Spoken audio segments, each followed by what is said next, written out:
reducing the national debt. The CARES Act funding supporting these facilities was always intended to be temporary. Additionally, as was mentioned in both Secretary Mnuchin and Chairman Powell's letters, the Exchange Stabilization Fund still has non-CARES Act funds that are available to the extent permitted by law to capitalize any Federal Reserve lending facilities as needed. In fact, the Fed has 4 facilities that were set up with non-CARES Act funds, including the Commercial Paper Facility and Money Market Liquidity Facility. Although COVID-19 continues to spread across the United States and the world, there is hope in the economic recovery that we have seen so far and the reports of promising, highly effective vaccine trials. However, we continue to look to steps that we can take to help Americans and businesses that need it the most. Republicans have tried for months to get another targeted, bipartisan COVID relief package passed and signed into law to provide support for those in need, but Democrats have rejected those efforts. It is time to find agreement where we can, on a targeted, bipartisan basis, provide relief. Turning for a moment to regulations. The CARES Act included other meaningful pandemic-related programs to provide relief to Americans.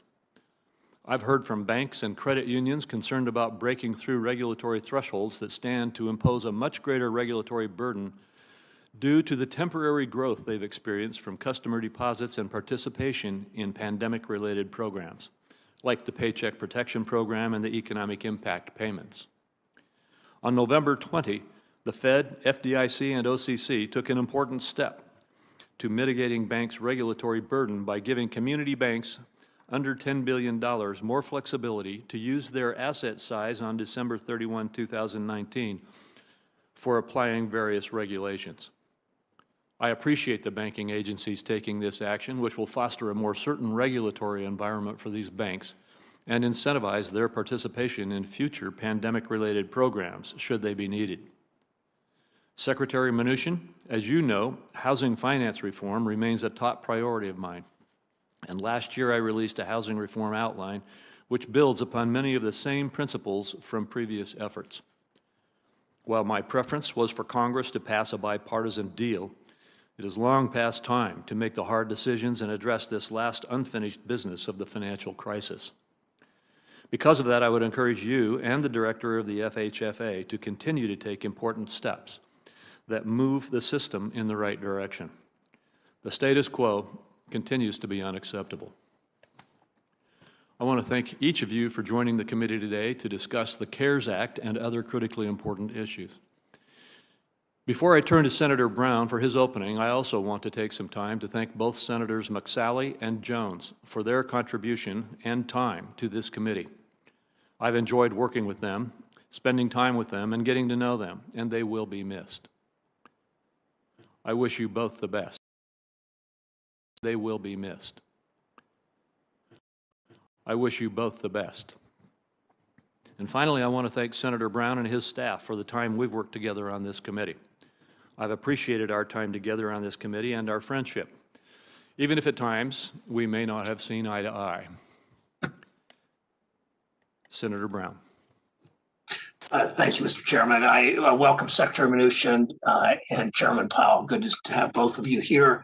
I'd like to second what Jerome Crapo just said. I want to thank Doug Jones and Martha McSally for their service on this committee. They both contributed a great deal. Thank you. And thank you, since this is Chair Crapo's last hearing, I believe. Thank you for on this committee. Thank you for your leadership, decency, and patience. Mike, you can run, but you can't hide, since I also serve with you, obviously, in the Finance Committee. I want to thank your staff director, Greg Richard, for his work, and the rest of your staff. Laura in our office, and working together has been really meaningful and productive. We've worked together to deliver results, working to strengthen our review of foreign investment, to hold Russia and North Korea accountable, to give American manufacturers the tools they need to compete through a strong Ex-Im bank, and to continue to protect our communities from terrorism attacks. I look forward next year to working with our colleague, Senator Toomey, on these and other issues. I also appreciate Chair Crapo and his staff's work to hold so many of our hearings virtually during this pandemic. Protecting the people who work in the Capitol from the virus should not be a partisan issue. On this committee, it largely has not been. I wish I could say the same throughout this building and throughout the Senate. It's something I wish there were more of with our government. Chair Powell, Secretary Mnuchin, the 2 months since you were last here, the situation around the country has only gotten worse. The virus is spreading unchecked. Job losses are up. Economic growth is declining. The number of new daily COVID-19 cases is up fourfold. Daily deaths have more than doubled. In many parts of the country, the case numbers and hospitalizations are worse than in the spring. I spent much of yesterday talking to hospital leaders around my state.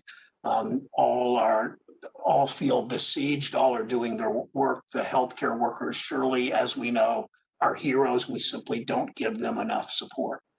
Just last week, 748,000 people filed for unemployment insurance. Millions more have been out of work since April. In October, 3.4 million homeowners were past due on their mortgages. Many of them will run out of forbearance options by April. As many as 40 million renters will spend the holidays worrying that they will be evicted on January 1st if their government doesn't do its job. Behind all those numbers are real families who are doing their best, trying to figure out how to get by. During Thanksgiving week, there were hours-long lines at food banks across the country. This is an extraordinary crisis that requires extraordinary action. We've had a president who has simply given up on leading the country. And as far as I can tell, Secretary Mnuchin, you're leaving the country worse off than you found it. With that record, it's pretty obvious why 80 million Americans voted for new leadership, a decisive margin. And other than using your final months in office to work for the people whom you have sworn to serve, you appear to be trying to sabotage our economy on the way out the door. After the election, you canceled the Federal Reserve lending programs, taking away critical tools to invest in the people and the communities and the small businesses that make this country work. There is no legitimate justification for it. I met yesterday with 60 restaurant owners remotely by Zoom, 60 restaurant owners in this state, my state. All of them are struggling, as you know. Either you're purposely trying to stop President-elect Biden and Treasury Secretary Designee Yellen from getting to work for the people we all serve, or you're delusional that you think because the stock market is up, and I understand taking the lead from the president, that when the stock market's up, everything is fine.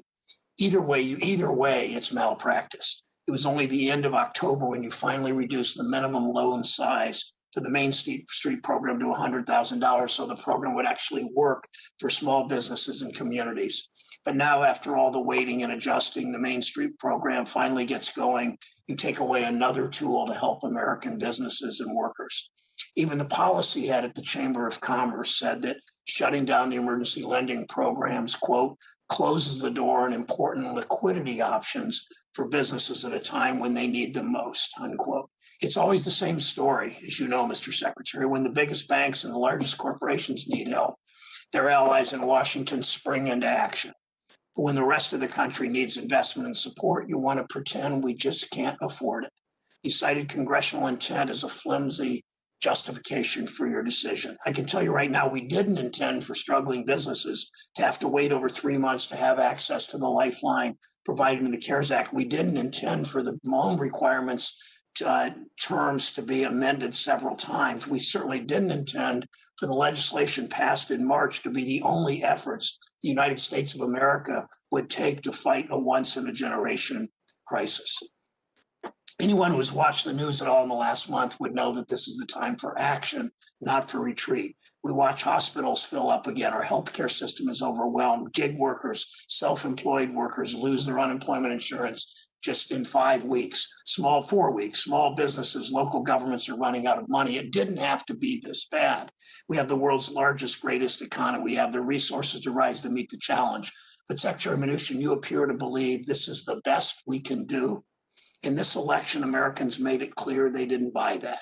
They've had enough of aiming low, of being told we can't afford it, we can't solve problems, we can't govern, we can't do this. We know we can do better. We've done it before. Remember what Bill Spriggs in front of this committee said in September? We didn't win World War II by worrying about whether or not we could afford it. We were in a global crisis. We marshaled all of our vast resources and talent to rise to meet it. We grew the economy from the middle class out. We paid down the debt with rising wages. And if we learned anything from this crisis, it should be this, that we can do the same thing again. Remember what we did in March? Unanimously, Mr. Chairman, we came together, we took action, it made a real difference in people's lives. In the face of mass layoffs, we put money in people's pockets. We helped them pay their bills. We kept spending in this economy. We kept 13 million people out of poverty. Those restaurant owners yesterday in Ohio said their situation is more perilous today than it was back in February and March and April and May. So it means that we should do a comparable kind of action. And what we did in March helped everyone, including the stock market that you love to brag about. There's no reason other than a lack of political will that we can't do the same. A worker's about to lose her job, doesn't care about that date on the calendar, who's sitting at the secretary's desk. They care about results. Secretary Mnuchin, if you and President Trump won't deliver them, the least you can do is get out of the way.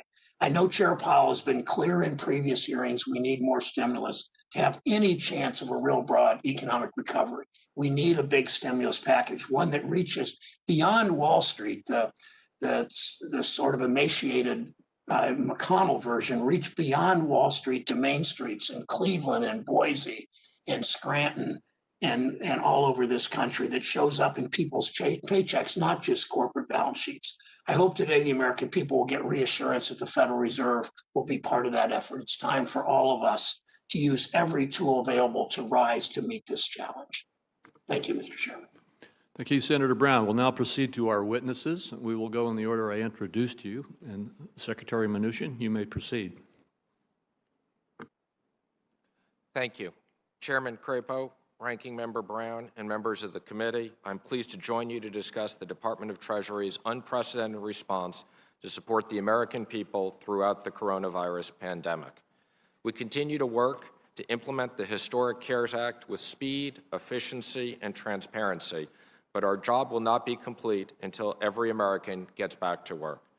When I last testified before you in September, I stated that America was in the midst of the fastest economic recovery from any crisis in U.S. history.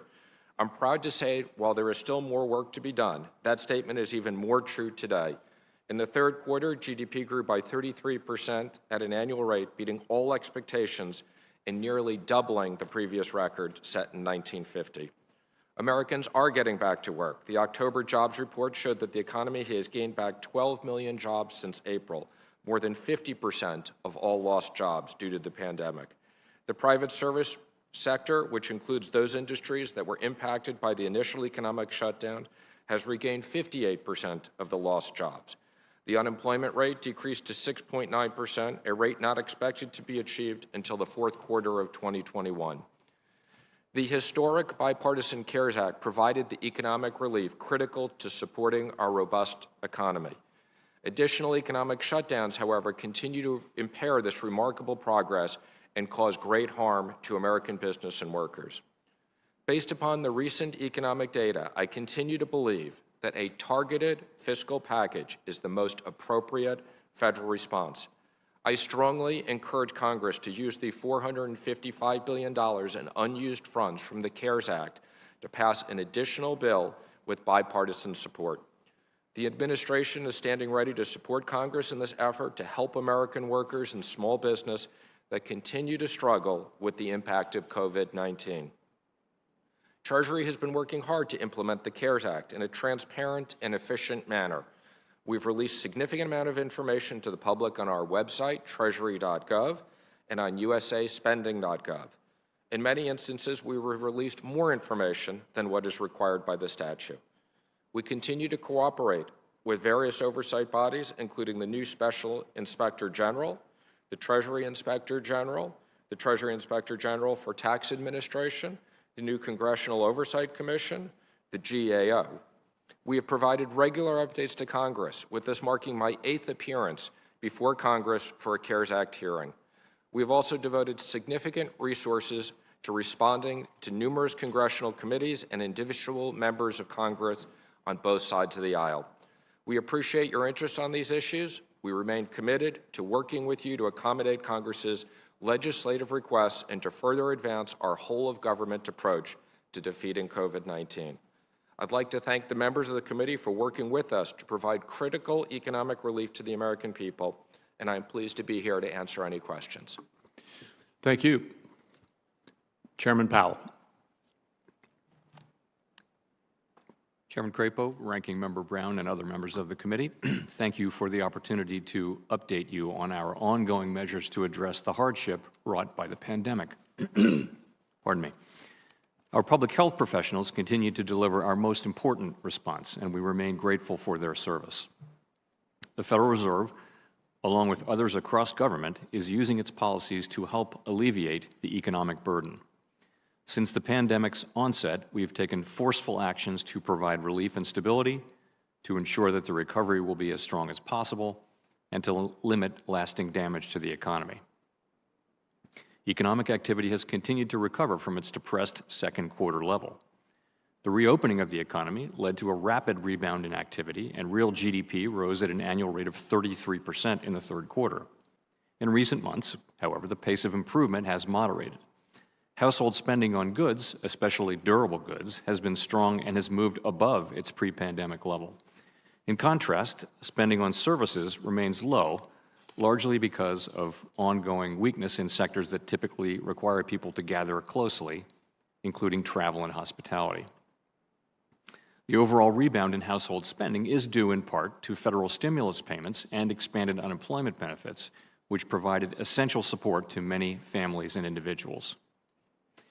In the labor market, more than half of the 22 million jobs that were lost in March and April have been regained, as many people were able to return to work. As with overall economic activity, the pace of improvement in the labor market has moderated. Although we welcome this progress, we will not lose sight of the millions of Americans who remain out of work. The economic downturn has not fallen equally on all Americans, and those least able to shoulder the burden have been hardest hit.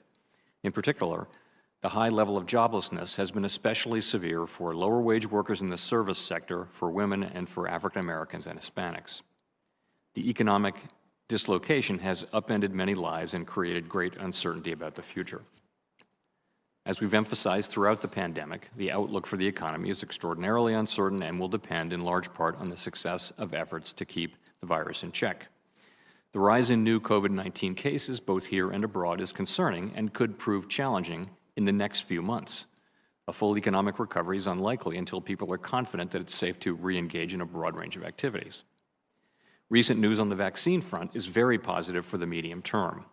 For now, significant challenges and uncertainty remain, including the timing, production, and distribution, and efficacy across different groups. It remains difficult to assess the timing and scope of the economic implications of these developments with any degree of confidence. The Fed's response has been guided by our mandate to promote maximum employment and stable prices for the American people, along with our responsibilities to promote the stability of the financial system. We've been taking broad and forceful actions to more directly support the flow of credit in the economy. Our actions, taken together, have helped unlock almost $2 trillion of funding to support businesses large and small, nonprofits, and state and local governments since April. This, in turn, has helped keep organizations from shuttering and has put employers in a better position to keep workers on and to hire them back as the economy continues to recover. These programs serve as a backstop to key credit markets and have helped restore the flow of credit from private lenders through normal channels. We've deployed these lending powers to an unprecedented extent. Our emergency lending powers require the approval of the Treasury and are available only in very unusual circumstances, such as those we find ourselves in. Many of these programs have been supported by funding from the CARES Act, and I've included detailed information about those facilities in my written testimony. The CARES Act assigns sole authority over its funds to the Treasury Secretary, subject to the statute's specified limits. The Secretary has indicated that these limits do not permit CARES Act-funded facilities to make new loans or purchase new assets after December 31 of this year. Accordingly, the Federal Reserve will return the unused portion of funds allocated to the lending programs that are backstopped by the CARES Act in connection with their termination at the end of the year. As the Secretary noted in his letter, non-CARES Act funds in the Exchange Stabilization Fund are available to support emergency lending facilities if they are needed. Everything the Fed does is in service to our public mission. We're committed to using our full range of tools to support the economy and to help assure that the recovery from this difficult period will be as robust as possible on behalf of communities, families, and businesses across the country. Thank you. Thank you, Chairman Powell. My first question, I think, will be toward you, Secretary Mnuchin. I'm actually quite surprised to hear you criticized for following the law in how you have dealt with the return of the CARES Act funds that we were in the room together negotiating these provisions as the CARES Act was created. And interestingly, it seems to me that the real problem here is, well, you'll recall, you and we were accused of creating a big slush fund. And now, when we have terminated these funds as required by the law so that we can utilize them more effectively in the next act, the criticism is that this fund should not have been terminated. I just find that kind of confusing. That's also confusing in the context of the fact that we have tried to get the very kind of relief in follow-up legislation that we've now been criticized for not doing just a few months ago, extending things like the Paycheck Protection Program, which would help those restaurant workers that Senator Brown mentioned, extending and improving it, by the way, redirecting some of these funds so that we get to those industries and sectors of our economy that have not yet been reached by the 13-3 facilities and really need to have a different kind of direct support system put into place for them. Adding rental assistance that we need to have, in my opinion, and which I've been working very hard on to try to get. And as we tried to get these things, they were rejected by the other side. And so it's just confusing to me, or a little bit surprising, to see these kinds of attacks leveled today in this hearing. And so, Secretary Mnuchin, could you just help make a little sense from your point of view as to why the decision to make the return of these funds away from the 13-3 facilities at this time is the best thing, and what the intent that you had was in making that termination? Thank you, Mr. Chairman. And let me first say, I want to thank the Senate for passing the CARES Act, which was 96-0 in an unprecedented response. And as you know, I lived in the LBJ room for over 2 weeks, so I'm very familiar. I personally negotiated many of these provisions. Matter of fact, I brought the CARES Act with me because I reference it and keep it next to my desk. And, Mr. Chairman, I would just ask you to recall, you and I were sitting outside Senator Schumer's office with his staff. It was after 1 a.m. in the morning on the night that we finally finished this. And I asked you to come to sign off on behalf of the leader and others, the final red lines. We went through this very carefully. So I would direct you to Section 4029, which is very clear, which says, except as provided in subsection B on December 31, 2020, the authority provided under this subtitle shall terminate. It was very clear. So my decision, first of all, I want to thank Chair Powell because he has been a terrific partner in everything we've done. And I really want to thank him and the people at the Fed. He and I have been speaking constantly. In deference to him, I did extend the 4 of the facilities that use non-CARES money. My decision not to extend these facilities was not an economic decision. I'm surprised to hear Senator Brown use words like sabotage, no legitimate justification, delusional, malpractice, time for action. I'd be more than happy, Senator Brown, to come see your staff and walk you through the legal analysis. But this is perfectly clear. The Senate provided unprecedented authority to the Secretary of the Treasury in giving me $500 billion. The statute was very clear. Matter of fact, I find it implausible that any member of this committee believed that in voting for the CARES Act, you were authorizing me to invest $500 billion to make loans in perpetuity. So if you don't read this as there is an expiration, then you must read this that there was a loophole in the law that I could invest the $500 billion forever had I committed it up front. And I don't believe that was the intent. I would also just conclude, I echo what Senator Brown said about restaurants. The President and I believe that restaurants have been unfairly targeted, and I'd urge Congress to support another $300 billion for PPP. This would have a real impact. These restaurants need grants. They don't need loans. Thank you. Thank you. And as you can tell by the bell, Chairman Powell, I don't have time to ask you my questions, but I will have you respond to them either later in the hearing or else I'll send them to you in writing. Senator Brown.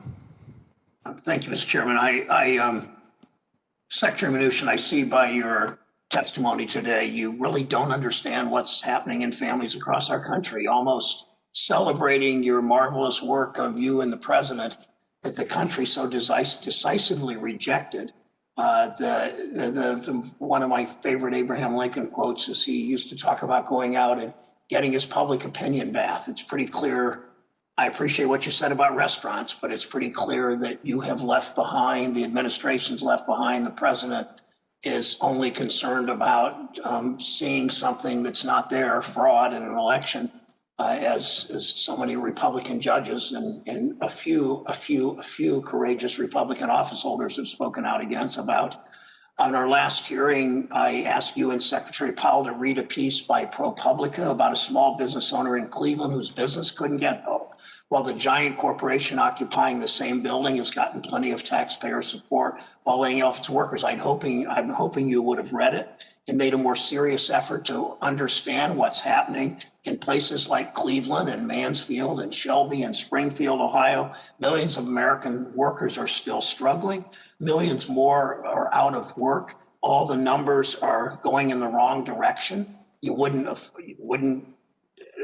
determine that from your comments today. It's clear you were never serious about fighting. I sat in that room too, in the LBJ room. It's clear you were never serious about fighting for the real people who make this country work. Instead of making a deal that would have done more to help them, you pushed to make life just a little bit easier for the nation's biggest banks. Now you've killed the CARES Act loans that were supposed to be a tool to help smaller businesses and their workers, and buried the money. It looks like you and the President and others in the current administration are trying to spend your final days in office preemptively. I'll use that word again, sabotaging the next administration's efforts to clean up your mess. But you still work for the American people, even though I don't think you're acting like it, Secretary Mnuchin. I wish you and your administration would stop crowing about the stock market and stop passing the buck instead of doing the hard work. President-elect Biden and your success will have to fix the mess you're leaving behind. Now, my question's for Chairman Powell.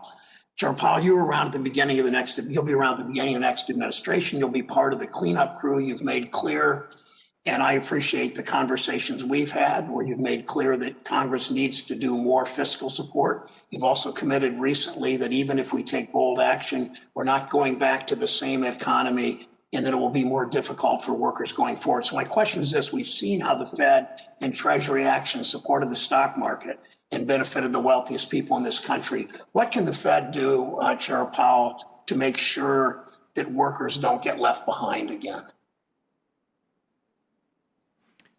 Thank you, Senator Brown. So I would say this: we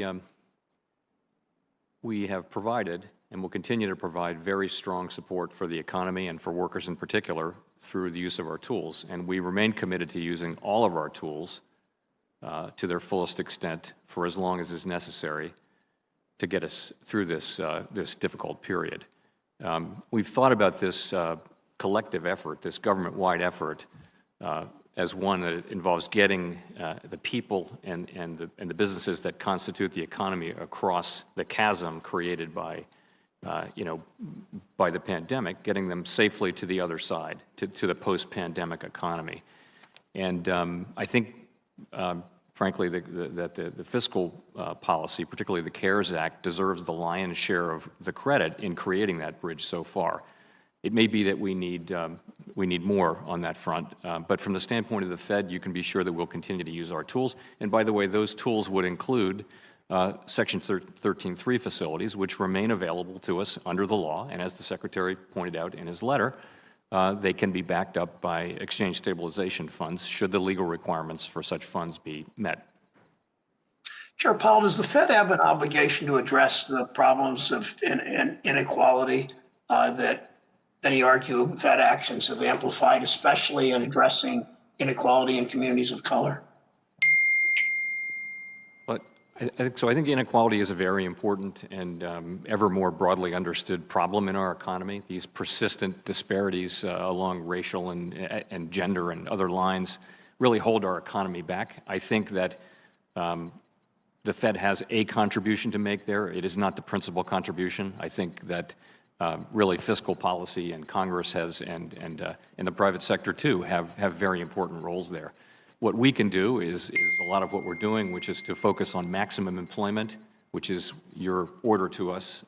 That's the goal you've set forth for us, and to really take that idea seriously. And I think you've seen with the most recent modifications to our operating framework that we are taking it seriously and focusing on these issues more as holding the whole economy back. Thank you, Mr. Chairman. Thank you. And before we go to Senator Toomey, I just have to say, Secretary Mnuchin, you've been accused of killing the CARES Act loans for small businesses. I think that's mostly the PPP program, which we tried to re-energize and extend on the floor of the Senate, only to have it killed by the other side when we were trying to do that. But we'll continue to have these debates back and forth. Turn next to Senator Toomey. Thank you very much, Mr. Chairman. And Mr. Chairman, as this might be the last Banking Committee hearing of your chairmanship, I do want to thank you for your leadership and the really hard work and outstanding work you've done. Thank you. It's been a pleasure working with you.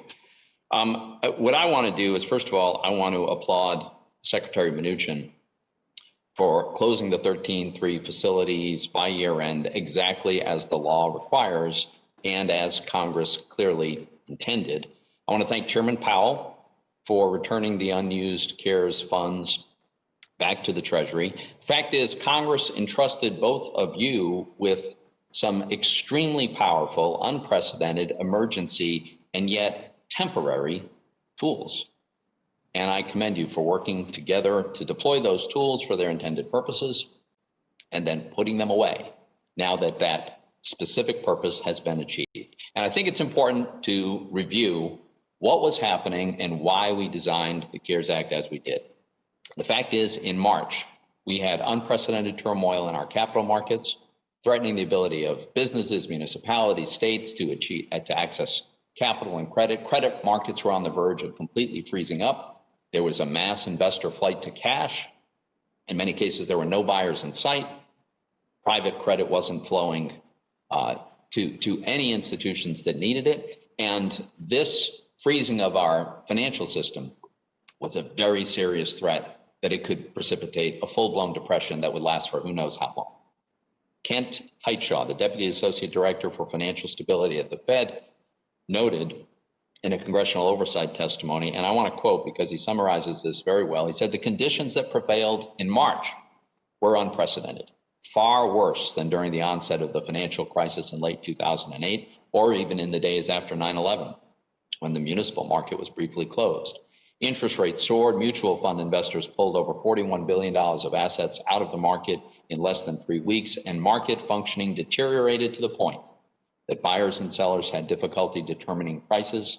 Ultimately, this meant that state and local governments were effectively unable to borrow, with most new issues canceled for lack of investor demand," end quote.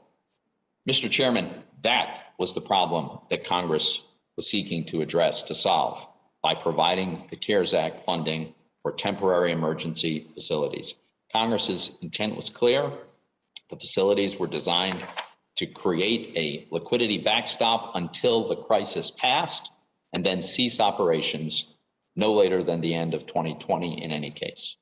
Last week, I would point out that every Republican on this committee signed a letter sent to Secretary Mnuchin and Chairman Powell affirming that this is, in fact, our interpretation of the law and the intent of Congress.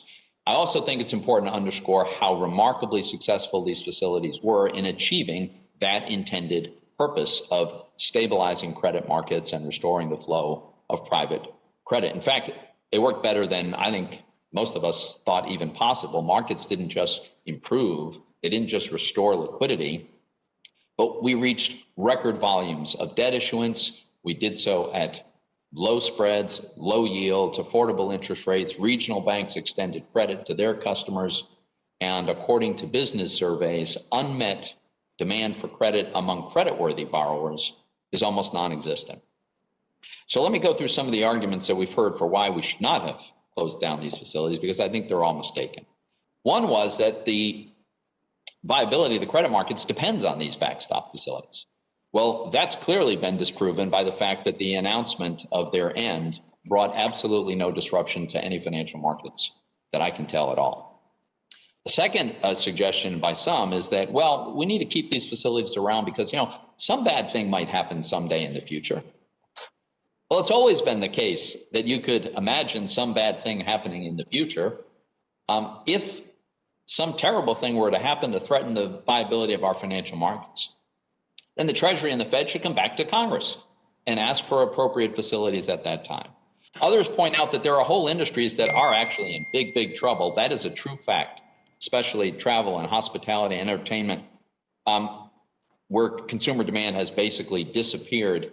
It's up to Congress to decide what to do about that. It is not up to the Fed to lend money to what are probably insolvent companies. So let's be clear. These facilities were designed for a very specific purpose. They achieved that purpose more successfully than we could have reasonably hoped, and we should not use them to morph into some other purpose, like as a supplement and or complement to fiscal policy. I want to thank the chairman and the Treasury Secretary for really the outstanding work they did in helping to ensure the viability of our financial markets and thereby avoid a prolonged depression. Thank you, Senator Toomey. Senator Reed. Thank you very much, Mr. Chairman. And let me thank Secretary Mnuchin and Chairman Powell for being here today. Chairman Powell, in your November 5th press conference, you said, the fiscal policy actions that have been taken thus far have made a critical difference to families, businesses, and communities across the country. Even so, the current economic downturn is the most severe in our lifetime. It will take a while to get back to the levels of economic activity and employment that prevailed at the beginning of this year. And it may take continued support from both monetary and fiscal policy to achieve that. Chairman Powell, how long will it take us to get back to pre-COVID levels of economic activity and employment without any further fiscal relief this year from Congress? It'd be very difficult to say how that would play out in terms of the time. I will say, though, that first of all, the economy has actually performed better than expected. It's been more resilient to spikes in cases than expected. Nonetheless, and we've had a recovery that's been faster than most forecasters have expected so far. Nonetheless, we do have a long way to go. We've got on the order of 10 million people who lost their jobs because of the pandemic. And for reference, that's more than lost their jobs during the global financial crisis in the United States. So it's a lot of people. So there's a long way to go. And I think we can both acknowledge the progress and also and point out just how far we have left to go. And as I said earlier, the lion's share of the credit really should go to fiscal policy. And of course, the timing and the scope and the size and the components of that are entirely up to you.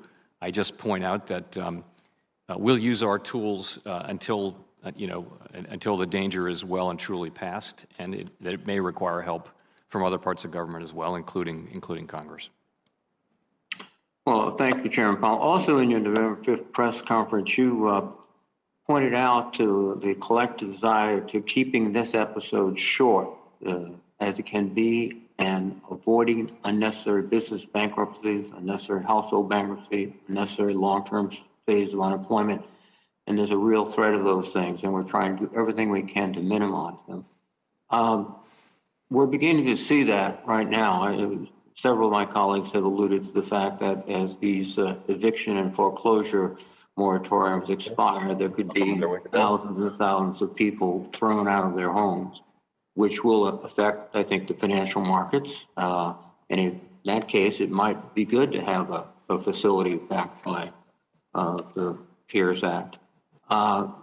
some of these issues aren't hypothetical. They're not sort of a crisis, the future that we don't see. They're very real. In fact, they're coming unless we take appropriate action, and that would be, I would think, fiscal action. So do you think that these threats are just sort of substantial, or they're almost upon us?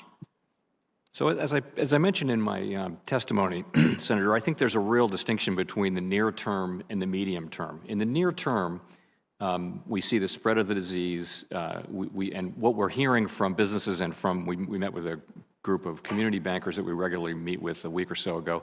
What we're hearing is that there are a lot of small businesses that are at risk of going out of business during this winter, which could be a tough few months. At the same time, though, we're getting this news about the vaccines, which are more effective and they've come sooner. So there really is, in the medium term, upside risk here. And the other thing I'll say is that the fact that the economy was in very good shape at the beginning of the pandemic, that may be one of the reasons why it has recovered faster than we thought and kind of continued to defy expectations of problems. So I do think those are real risks, though. I think the risk of small businesses going out of business, the risk of people at the lower end of the income spectrum, where at the bottom quartile, I think the unemployment rate is still 20%. These are not people with a lot of savings, a lot of resources, or a lot of opportunities right now. And so I think that there are parts of the economy that really will need help, or might need help to get that last span of the bridge in place to get to the other side of the pandemic. I think one of the points you're making is that the impact of this crisis economically is not shared equally by all Americans. There are groups that are impoverished now and are on the edge of even worse disasters unless we act. And if we don't act, then we will have two separate but unequal groups of Americans, and that's not a recipe for a country that can move forward. Thank you very much. Thank you, Senator Reed. And before we move to Senator Scott, I would just indicate that we are moving, a few minutes into a series of votes on the Senate floor. I'm going to leave right now to vote early on the first vote and then return as quickly as I can. And I've asked Senator Tillis, who's present here in the hearing room, to chair for me while I am gone. Senator Scott. Thank you, Mr. Chairman. And before you leave, I'd like to say to you, thank you for your leadership on our committee. You have done a fantastic job. You've listened to both sides. You've led in a bipartisan fashion of a nation desperate to see their Congress, their Senate working well and working together. And frankly, disagreeing is a part of what we signed up for, but looking for opportunities to bring the committee together and bring this nation together. I think you have been a shining example of that, Mike, and I want to say thank you for your leadership. And to Chairman Powell, as well as Secretary Mnuchin, you both have done a pretty good job under incredibly negative circumstances, and the situation continues to change. Certainly, thank you, Chairman Powell, for your leadership for our nation under these challenging times. Secretary Mnuchin, you have stepped up to the plate and have provided programs and resources in a way that we've never seen in the history of the country from my perspective, and I thank you for your strong leadership. With that said, one of the things I've noticed that as we've worked our way through this pandemic, small businesses have been struggling. And frankly, as a former small business owner myself, I understand the pain and the misery of being in small business. I also remember the thrill of victory more than I do the agony of defeat. I remember the blessing of employing members from my neighborhoods where I grew up and having folks join the team as customers and seeing the revenues increase and the opportunities for my employees increase. And one of the things that is often missing when we're talking to small business owners is the important ingredient that for most of us, our small business employees are an extension of our family. And so when you start talking about the small business environment and small businesses being decimated by this pandemic, you're actually talking about the fragile nature of small business and the absolute implosion of the foundation for so many employees around the country. I think we sometimes miss the fact that when you're talking about small business, you're actually talking about employees who work at the small businesses more than you are the small business owner. To that end, Secretary Mnuchin, you have watched, as I have, and Chair Powell, you have as well, that 20+% of all small businesses has failed. That number is even higher for Hispanic business owners. They're in the 30s, and that is devastating to the community and to the employees of those small businesses who now no longer have a job to go to. And frankly, in the African American community, that small business number is in the 40s. My question, Secretary Mnuchin, is minority-owned businesses have been the hardest hit in this COVID-19 economic slowdown. Do you agree with the assessment that direct assistance, tailored assistance for those in similarly situated businesses would have a wide rippling benefit to the economy? I do, Senator, absolutely. And, I would say despite the success of Project Warp Speed and the fact that we will have vaccines distributed in large mass, the problem is now, as you said, these small businesses can't wait 2 or 3 months. So I would urge Congress, again, to reallocate unused money and more money to PPP, do a set-aside as we did last time, particularly for the underserved areas. I know that you and Senator Warner and others have worked on a possibility of $10 billion to be invested into CDFIs, which could lend $100 billion into underserved communities. So I think there's a lot that can be done and should be done very quickly. Thank you, Secretary Mnuchin. I would say, in addition to what we've already done and what we can do, and if I'm correct, Secretary Mnuchin, what you're referring to is that the Paycheck Protection Program still has unused resources sitting there, over $100 billion that could be available for small businesses right now if Congress would get their act together, our act together, and make those funds available to the market. That could have a significant positive impact on the employees of these small businesses who today simply cannot find a way forward. With my last few seconds, I think another opportunity that we have before us is to look at the Paycheck Protection Program forgiveness, of making it simple, and it may take congressional action for us to simplify the process. Do you see any ability from the administration's perspective to streamline and to simplify the process for banks, and therefore making it easier for small businesses to find a little calm and a little comfort in knowing that their small business loan that was to be a grant is actually going to become a grant? I'll be quite brief in responding, but I would say we've created 3 separate forms. So we've done everything we can on administrative action, including a separate form for $50,000 and less. But I would urge Congress to make changes to the legislation to allow for simpler. And again, I would urge Congress to reallocate the $140 billion that's sitting there that can have an enormous impact for small businesses in the PPP immediately. Thank you, Secretary, and that can be done today. We can do that today if we decide to do so. I'm supportive of that concept. Thank you so much. Senator Menendez. Yeah, thank you very much. Secretary Mnuchin, according to the National Bureau of Economic Research, at least 3.3 million small businesses have closed, 441,000 of which are Black-owned small businesses, and 657,000 which are Latino-owned businesses. 1.1 million state and local employees have lost their jobs, according to the Bureau of Labor Statistics. You don't dispute those figures, is that fair to say? I don't have them in front of me, but I have no reason to dispute them. I assume you're quoting them accurately. So how many more small businesses do you project will permanently shutter after you end the CARES Act lending facilities? How many more state and local employees will be laid off as a result of your decision? Again, let me be clear, Mr. Senator. My decision is a legal decision, not an economic decision. Congress can reauthorize this money if you want to extend it. But I think those small businesses need grants. They don't need loans. They can't qualify for Main Street. That's why Main Street did only $10 billion, and they need PPP money. Well, let me just say that you cited earlier in response to, I believe, the chairman's questions, Section 4029 of the CARES Act as the reason that you had to close down these facilities. What is wrong with that recitation is that this provision applies to Treasury's authority to invest in new Fed facilities, and not the ability of those facilities to make loans to companies in the real economy.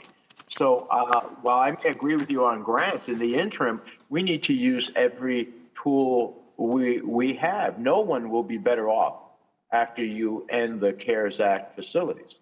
As we enter a third wave of COVID, I think ending these facilities is not mandated by law.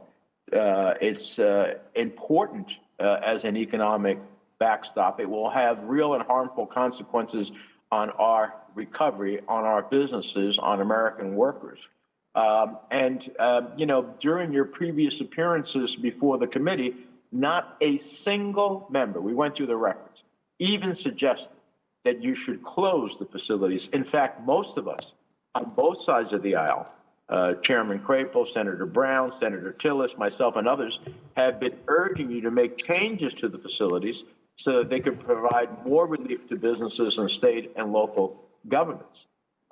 As a matter of fact, in October, in response to questions from the Congressional Oversight Commission, you didn't say that the CARES Act legally required you to end the facilities. You just said you didn't think that they were needed. So, Mr. Chairman, I asked the Treasury Department's responses to the Congressional Oversight Commission dated October 16th be entered into the record. Without objection. So there is a choice here. And unfortunately, the choice you're making is really consequential to businesses, to people, to our recovery. Mr. Secretary, last Tuesday, a Treasury Department spokesperson said that you plan to put the $429 billion you're withdrawing from the Fed's lending facilities into the Treasury's general fund. Is that a correct statement? Again, let me just first comment on the first part. I don't agree with your reading, okay? I believe that the section applied to direct and indirect, and had you thought it applied otherwise, there would be a loophole and there would be no point of having the date. I was never asked about the December 31st date, and I always assumed that if Congress wanted to extend that, they can.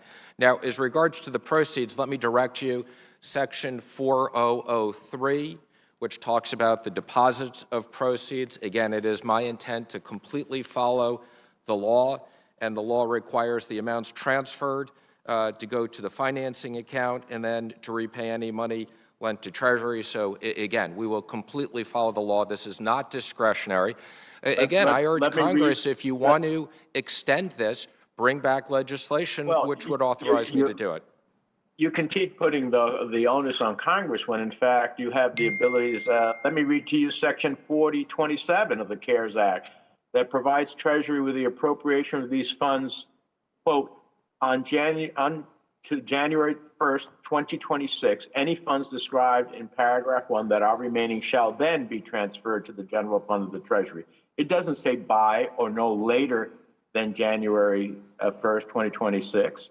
So these funds being moved ultimately undermines. I hope, Chairman Powell, that you will commit to not return any funds to the Treasury until we are assured that Congress and the public that those funds will remain in the Exchange Stabilization Fund as required by the CARES Act.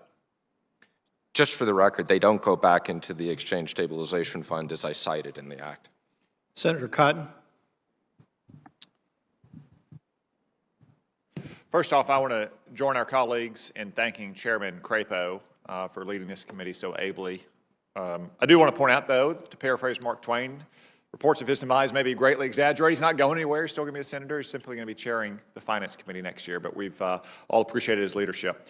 The economy is recovering more strongly than I think anyone predicted in March. And I think that's in part because of the response of this Congress and the CARES Act at first, and then the way the Trump administration, in particular, the Department of the Treasury and the Federal Reserve has directed it. So I want to commend both of you gentlemen on your stewardship over these last 9 months. Now, the economy could continue to recover even more strongly, in effect, and especially for those people who are still struggling the most, the waitresses and the busboys, the bartenders, the karate instructors, the music teachers, people who work in fields and industries that have lots of in-person, close, continual contact.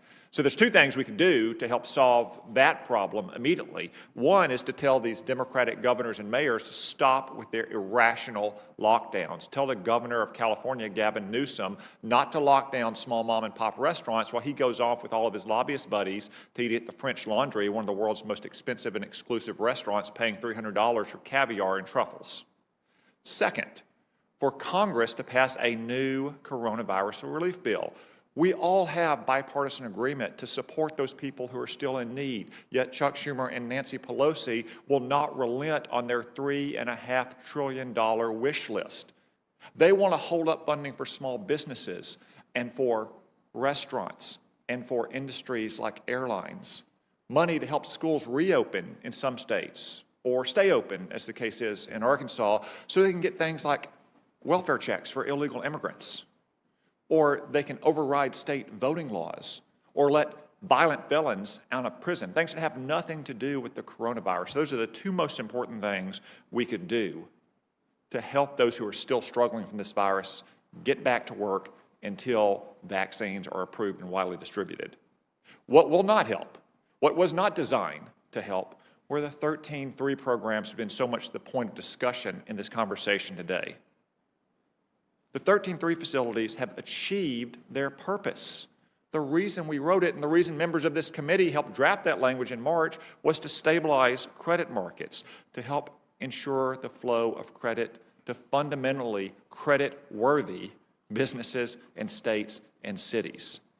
It wasn't to subsidize unsound or failing businesses that were not going to be able to succeed before China unleashed this plague on the world. It wasn't to bail out fiscally irresponsible, mostly democratically led states and cities who had mismanaged their finances for years or even decades. It was to stabilize credit markets. And I have to say, it appears at the time there was some bipartisan concern that these funds could be misused. I will just quote from a few people and what they said at the time about our Treasury Secretary. Joe Biden referred to these facilities as a $500 billion slush fund and a blank check. Ironically, Senator Brown, given the fact that he accused Secretary Mnuchin today of sabotaging the recovery or intending to drive the economy off in a ditch, said at the time, the money, $425 billion, that the Secretary of the Treasury can decide is a slush fund or where to direct that money. Senator Warren said that we're at $450 billion slush fund that would go to the Secretary of the Treasury to help whoever he wants. And ironically, given what Senator Menendez just said to Secretary Mnuchin, this bill has a $425 billion slush fund with which basically the Secretary of the Treasury can say, I like you, you get this. I don't like you, you get nothing. I guess the shoe may be on the other foot now. And it seems like the Democrats, with the hope of having a new Secretary of the Treasury and a new administration, would like a $450 billion slush fund to reward politically favored organizations like, I don't know, abortion providers or marijuana dispensaries, or maybe to bail out their partisan allies in states and cities that have mismanaged their finances for years. But that's not what the law says. And that's the point that Secretary Mnuchin has been making all along, if I'm not mistaken. This is not an economic decision. This is a legal decision. This law was designed from the beginning to stabilize credit markets at the height of the uncertainty of this pandemic in the spring, and that's exactly what it did. Yep. Secretary Mnuchin does not have legal authority to keep these programs in place. He took the right action, and if our Democratic colleagues want this money to be available, then they need to work with us to pass new legislation. Thank you. Senator Tester. Thank you, Acting Chairman Tillis, and I also want to thank Jones and McSally for the opportunity to serve with them on this committee and in the United States Senate. And I also want to thank Chairman Crapo for his even-handedness and his ability to work with both sides of the aisle and and quite frankly, unlike the last senator, actually bring people together and not divide them. So I appreciate Senator Crapo in that regard. Look, I have the feeling we're at a fulcrum here where the economy still is in very, very difficult conditions. And not that what Senator Toomey didn't say wasn't correct 6-8 months ago. It was correct. But we're not out of the woods yet. And Chairman Powell, I have the feeling that if we just, fold up our hands and walk away, that this economy not only might, it will slip backwards over the next few months. That might be by design by some that serve in the United States Senate or in the administration, but it certainly isn't my goal. And so I would like Chairman Powell to highlight the importance of additional fiscal support for the success of the economy moving forward. You talked about, Chairman Powell, you talked about the folks out there who continue to hurt.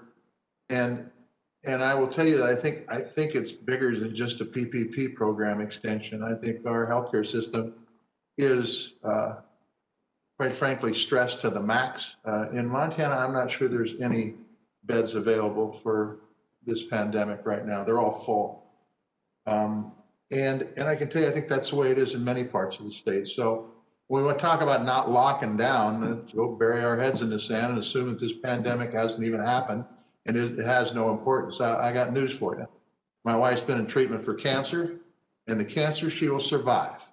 If she gets this COVID, I'm not sure she will. So I think we need to wake up in the United States Senate when it comes to who's locking down what and the reasons for it. But that aside, without any other comments, I would just say, Chairman Powell, could you talk about the importance of addressing our healthcare business, our hospitality businesses, our working families that, as you had said, some are in really tough shape, local governments. And by the way, mismanaged local governments, give me a break. The United States Senate, under some of the best economic times ever, borrowed $1 trillion a year. And you accuse local government of mismanagement? Holy mackerel. It's hard for me not to cuss. But, and educational units. So Chairman Powell, could you talk a little bit about what's really needed out there where this economy may slip back? Do you see it the same way I do? Thank you, Senator. So I think I would put it a little bit in context. We've done a lot, and we really appreciated the working relationship we've had with Treasury on the facilities, and thank them for the productive work we've been able to do together.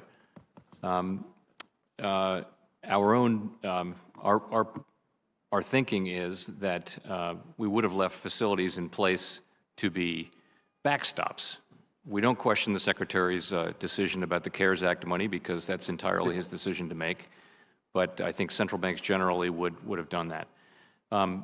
In terms of what more may be needed, we are hearing a lot from our discussions with people throughout the Federal Reserve System and across the country about small businesses that may struggle during this period of just the next few months during the winter with the spread of the virus high. And it is those people who are in public-facing jobs in vulnerable industries, and they may see what may be the light at the end of the tunnel in the middle of next year as the vaccines come out and are widely distributed, but they may need more help to get to that place. And so that's the way we're looking at it. We will continue to use our tools to their fullest extent, and that will include 13(3) facilities if appropriate, and if they meet the legal requirements. But it may also include direct help to businesses that really don't need to borrow anymore. As the Secretary was noting, some of these businesses, what they need is fiscal policy, is a grant to get them through this last bit of the pandemic, rather than borrowing more through a Federal Reserve facility. And I think we all agree with that. I think in the end, if nothing is done, and I don't think anybody on this committee, at least I hope not everybody on this committee, wants nothing to be done. But by the same token, I don't think we go into a job and do it half-assed either. I think there are plenty of folks out there who are hurting big time, and I'm not just talking workers. There's workers that obviously are that have looking for a job for so long that they're actually falling off the unemployment rolls. But small businesses, whether we want to pound our chest or not, but local governments that have been put in a situation because of reduced income because of this pandemic are in a tough situation. Educational units, because there are many schools that are doing dual distance learning and in-person, need additional dollars. Do you see us sliding backwards if we do nothing? Or do you see the economy being static for an extended period of time? I think there's a risk. I would characterize these as risks. The economy has continued to perform better than we expected. It's been more resilient to further outbreaks than we've expected. At the same time, this is a very large outbreak, and what we're hearing suggests that there is a real risk of small businesses and people who are on unemployment for extended periods, and I think those are real risks that should be taken into account.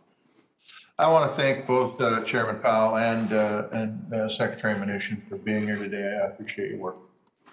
Thank you. Senator Rounds. Thank you, Mr. Chairman. First of all, Mr. Chairman, I'd like to say thank you to you for your leadership on the committee, and I do appreciate the fact that we've been able to do some things on a bipartisan basis, and that has a lot to do with your hard work. Thank you. I'd also like to thank both of our guests here today, Chairman Powell and Secretary Mnuchin. I think you have done very, very good work under some very trying circumstances. I'd like to begin my questioning today with Secretary Mnuchin. Housing has been one of the bright spots of our economy during the pandemic, and I want to make sure that we do everything we can to continue providing the necessary support. One of the potential threats I see is ending the conservatorship of the GSEs. Now, while I agree in a perfect world that conservatorship should have been ended some time ago, I am concerned that if recent conversations come to fruition and Fannie and Freddie are prematurely released from the FHFA's control, the strength we've seen in the housing sector could be called into question. For Secretary Mnuchin, in light of the pandemic, what are your recommendations with respect to the timeline for when conservatorship can be safely unwound? Well, let me just say, I don't think that they should be let out from conservatorship without appropriate capital. There's obviously different opportunities to accumulate capital and raise capital. This is one of the areas that I will continue to try to work with this committee and others.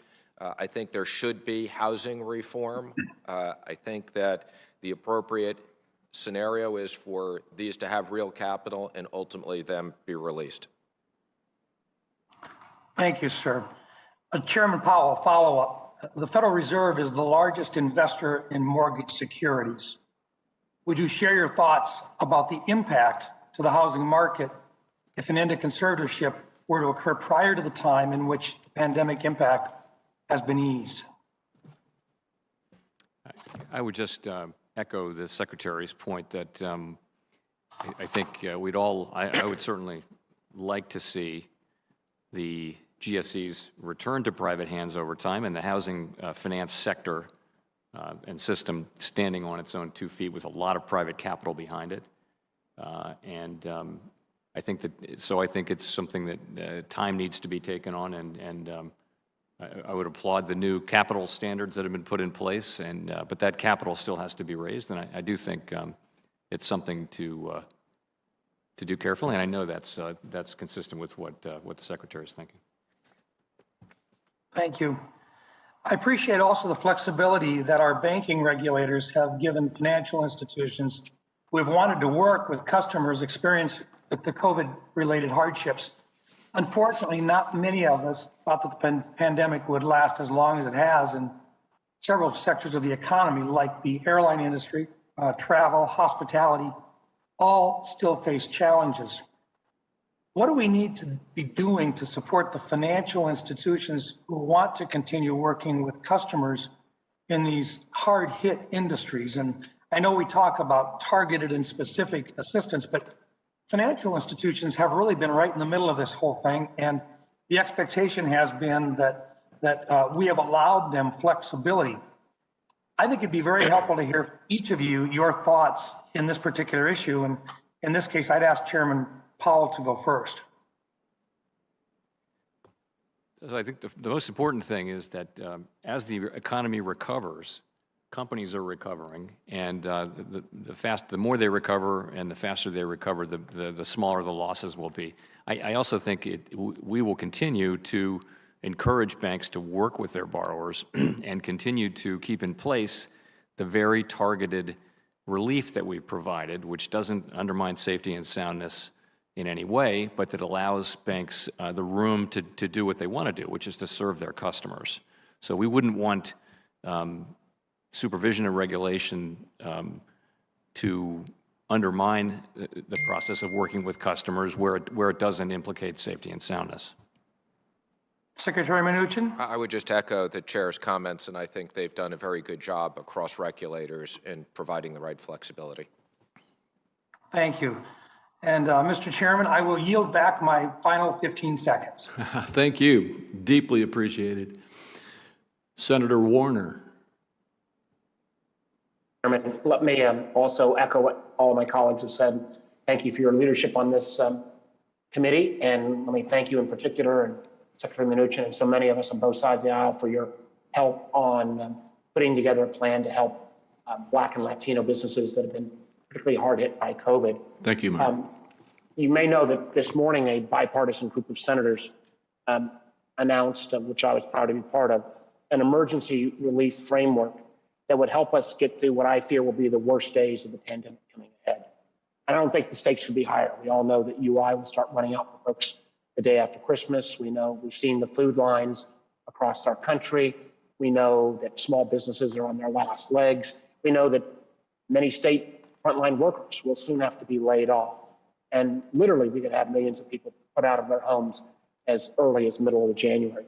I think that's simply unacceptable. And my hope is that members of the administration, members of the Congress will sit down and figure out whether this framework and alternative can be that bridge, and we get it done before the holidays. It is this bridge, and it's not the long-term plan that I know that Secretary Mnuchin was negotiating with the Speaker Pelosi. It's not maybe even what some President Biden will want to do. But this package, which weighs in at $908 billion, does take care of UI. It takes care of health. It takes care of student loan assistance. It takes care of small business with a focus on those CDFIs. It takes care of broadband. It takes care of food insecurity. And at the end, I'm going to make sure I ask both of you whether, without knowing the details, you think generally this is a direction we ought to head. Let me also take one more minute, because this is something that Senator Crapo, Senator Scott, Senator Tillis, a number of us on our side have come together on, and that is in this package, the $12 billion provision for new capital investments from minority-owned banks and CDFIs, community development financial institutions. We know that Black and Latino businesses have been particularly hard hit by COVID. We've lost 440,000 Black-owned businesses that have shut their doors. That is a generation of wealth accumulation that has closed down. We know that 40% of Latino-owned businesses have closed their doors.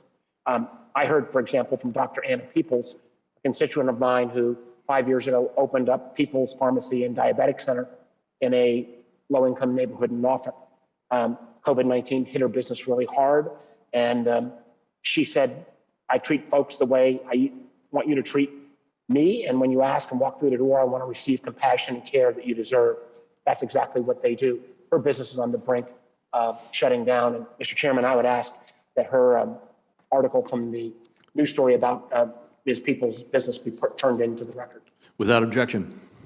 And in my last 2 minutes here, I will ask Chairman Powell and Secretary Mnuchin two questions. One, while you've not seen the details of the $908 billion plan that was bipartisan, bicameral put out this morning framework, do you think directionally this kind of bridge emergency relief is needed at this point?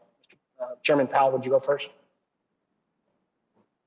I would, of course, defer to you and to the Secretary who have authority in this area on the particulars of it. But as I've said, I think it sounds like you're hitting a lot of the areas that could definitely benefit from help, and some of the areas that are these are areas that are going to be experiencing a challenging winter. So, but I can't really speak to the particulars of the bill, having not seen No, I it. understand. I appreciate that. And again, Secretary Mnuchin, I know you know that while you've not seen any of this, I know you were negotiating on many of these same particulars.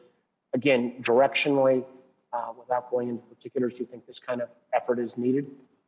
Well, let me first say, I did comment earlier to Senator Scott, and I applaud the work that you've done on the CDFI program. So whether it's 10 or 12 billion, I very much support that. That could create 100 billion of lending quickly.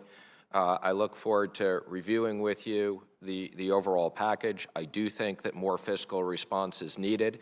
I think what's more important is what we can pass quickly on a bipartisan basis to target the most difficult parts of the economy, and hopefully that will be needed and done quickly. So I look forward to following up with you. I missed the press conference because I'm here testifying. I understand. I promise you we will share that with you immediately. And Mr. Chairman, I just want to appeal to all my colleagues. This is our best effort at a framework. I hope everyone will give it a reasonable review. And again, appreciate your leadership on this committee. Thank you. Thank you, Mark. Most of our members are off voting right now, but I understand that Senator Warren is with us. I am. Go ahead, please. Thank you very much, Mr. Chairman. So today, more people are getting sick from the coronavirus than at any other time during the pandemic. And on top of that, many people, the help that many people have relied on is about to disappear. So the day after Christmas, 12 million workers will lose unemployment benefits. That same week, Secretary Mnuchin will be shutting down the Federal Reserve programs that are designed to help the economy.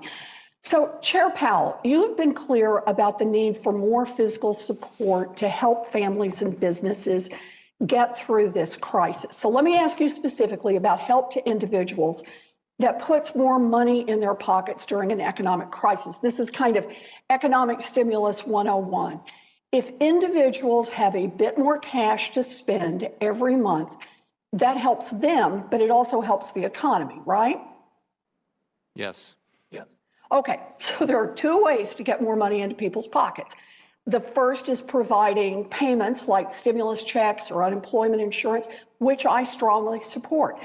The second is by canceling the debts that people owe so they can spend that money elsewhere.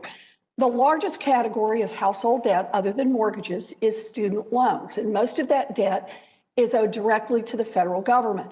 Now, right now, those debt payments are paused, but the clock is running out. On New Year's Day, the median borrower will have to restart paying more than $200 a month to the federal government.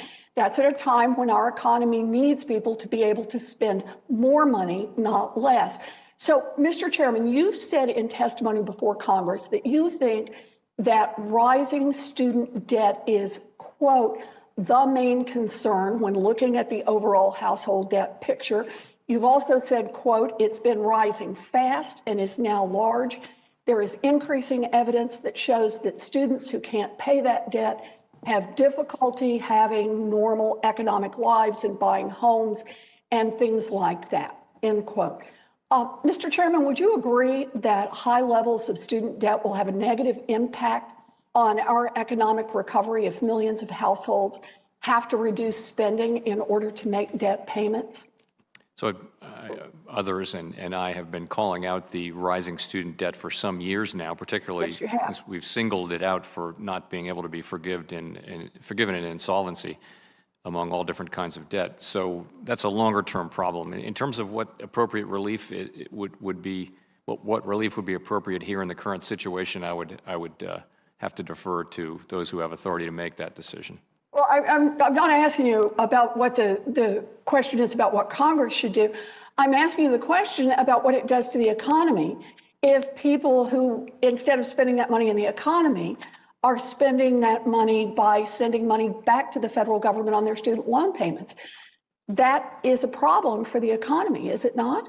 Certainly, people who are weighed down by debt in a situation like this where they may be unemployed, where unemployment is very high among, for example, low-wage workers, that can weigh on economic activity, yes. Fair enough, but I think we started with economic stimulus 101. $200 is $200 that could be spent in the economy. Now, Mr. Chairman, you've also noted that student loan debt has another impact on a struggling economy, and that is that student loan debt makes it harder for people to qualify for mortgages, to buy homes, to start small businesses. You've noted that those things drag our economy down. Do you still feel that way? Yes, so I think data are showing that over longer periods of time, people who take on student debt in an effort to make their lives better and brighter, and if that doesn't work out that way, they drag that debt down through their economic lives, and it can get in the way of their credit history, of course, and their ability to own a home and their whole economic life for many years. Right, and then that has an overall impact on the economy in terms of home sales or in terms of business startups. Is that right? Yes, in effect, those people are unable to participate perhaps in the economy to the full extent that they might be able to, which would weigh on the economy. So thank you, Mr. Chairman. You know, I know you've said you don't know how you could be clearer on pushing Congress to act on more physical stimulus, and I agree entirely with you on that. But most types of economic stimulus are pretty much impossible when the Republicans in Congress refuse to take action. Aid to state and local governments, unemployment benefits, checks for families. Right now, Republicans are blocking help on all of these. But student loan debt is different. All on his own, President-elect Biden will have the ability to administratively cancel billions of dollars in student loan debt using the authority that Congress has already given to the Secretary of Education. This is the single most effective economic stimulus that is available through executive action. And as you've noted in the past, research shows that canceling student loan debt would boost GDP, create jobs, reduce unemployment, jumpstart small business formation, support the housing market, promote job and economic and geopolitical mobility, and increase the annual incomes of borrowers by about $4,000. So it would also help close the racial wealth gap. It is time to act. Thank you very much. Thank you, Mr. Chairman. Thank you. And next will be Senator Schatz. Thank you, Mr. Chairman. Thank you, Secretary Mnuchin and Chair Powell, for participating in this hearing and for your really extraordinary efforts during this difficult time. Our first question is for Secretary Mnuchin. Where are we with negotiations? You've been lead negotiator on behalf of the administration when we were successful and lead negotiator when we were not as successful. And I just want to get a sense for the public and for the whole Congress. And updated him. We all believe that there should be targeted fiscal response. I would say that my motivation in the Fed facilities was not political. As I said, it was purely legal. But those funds can be reallocated. The PPP money can be reallocated. I would say things like PPP and unemployment that are running out are high on the list. I'll be speaking to Speaker Pelosi this afternoon about the government funding. We obviously did not intend for there to be another CR. Signed the 2-year CAPS deal. We wanted to get funding done, and I'm sure I will speak to her about CARES funding as well. So we support targeted. We really need to deliver relief, and especially because we need to recognize that if we can't get something done during a lame duck, during a pandemic, that says something about all of us and our unwillingness to find a middle ground. A separate topic for Chair Powell. I am really encouraged to see the Fed discuss risks. You know, of course, corporate disclosure is really something that we don't have responsibility for.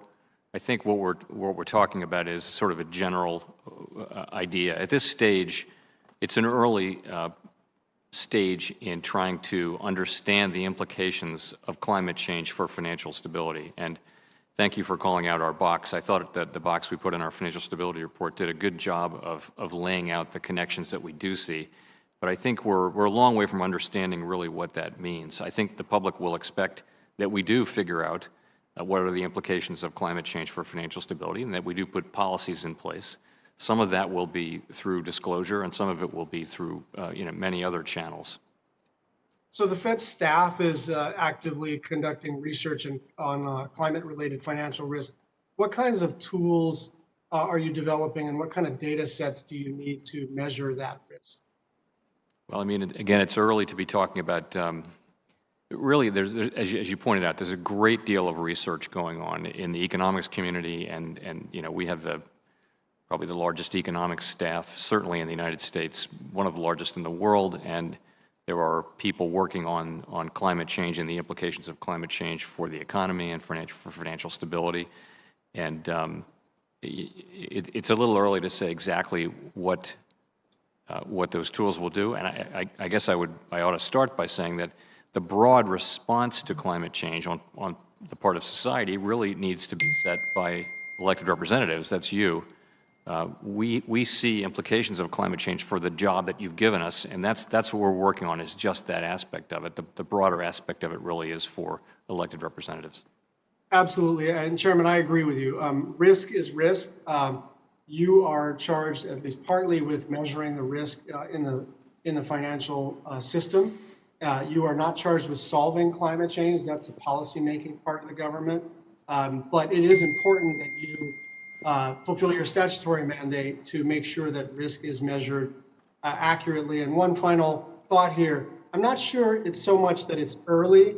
I think it's more that this stuff is hard. And I concede that this stuff is difficult, that we want to develop common platforms, we want to develop common tools and data sets so that we do this intelligently and responsibly. But it is not early. It is just that this stuff is difficult to do, and we want to give you the space to do it right. But we can't take several years to develop these tools and data sets. Thank you. Thank you. Senator Kennedy. Thank you, Mr. Chairman. Chairman Powell, has the Federal Reserve done a state-by-state analysis of how much money state governments have received from Congress to bolster their economy, and how much of that money they have left to spend? Senator, I'm confident somewhere in the Federal Reserve System that information does exist. I don't have it close to hand, though. Well, what does that information show? Honestly, I wouldn't be able to. I'd have to get the information in front of me to be able to answer that. Then how do you know state governments need more money?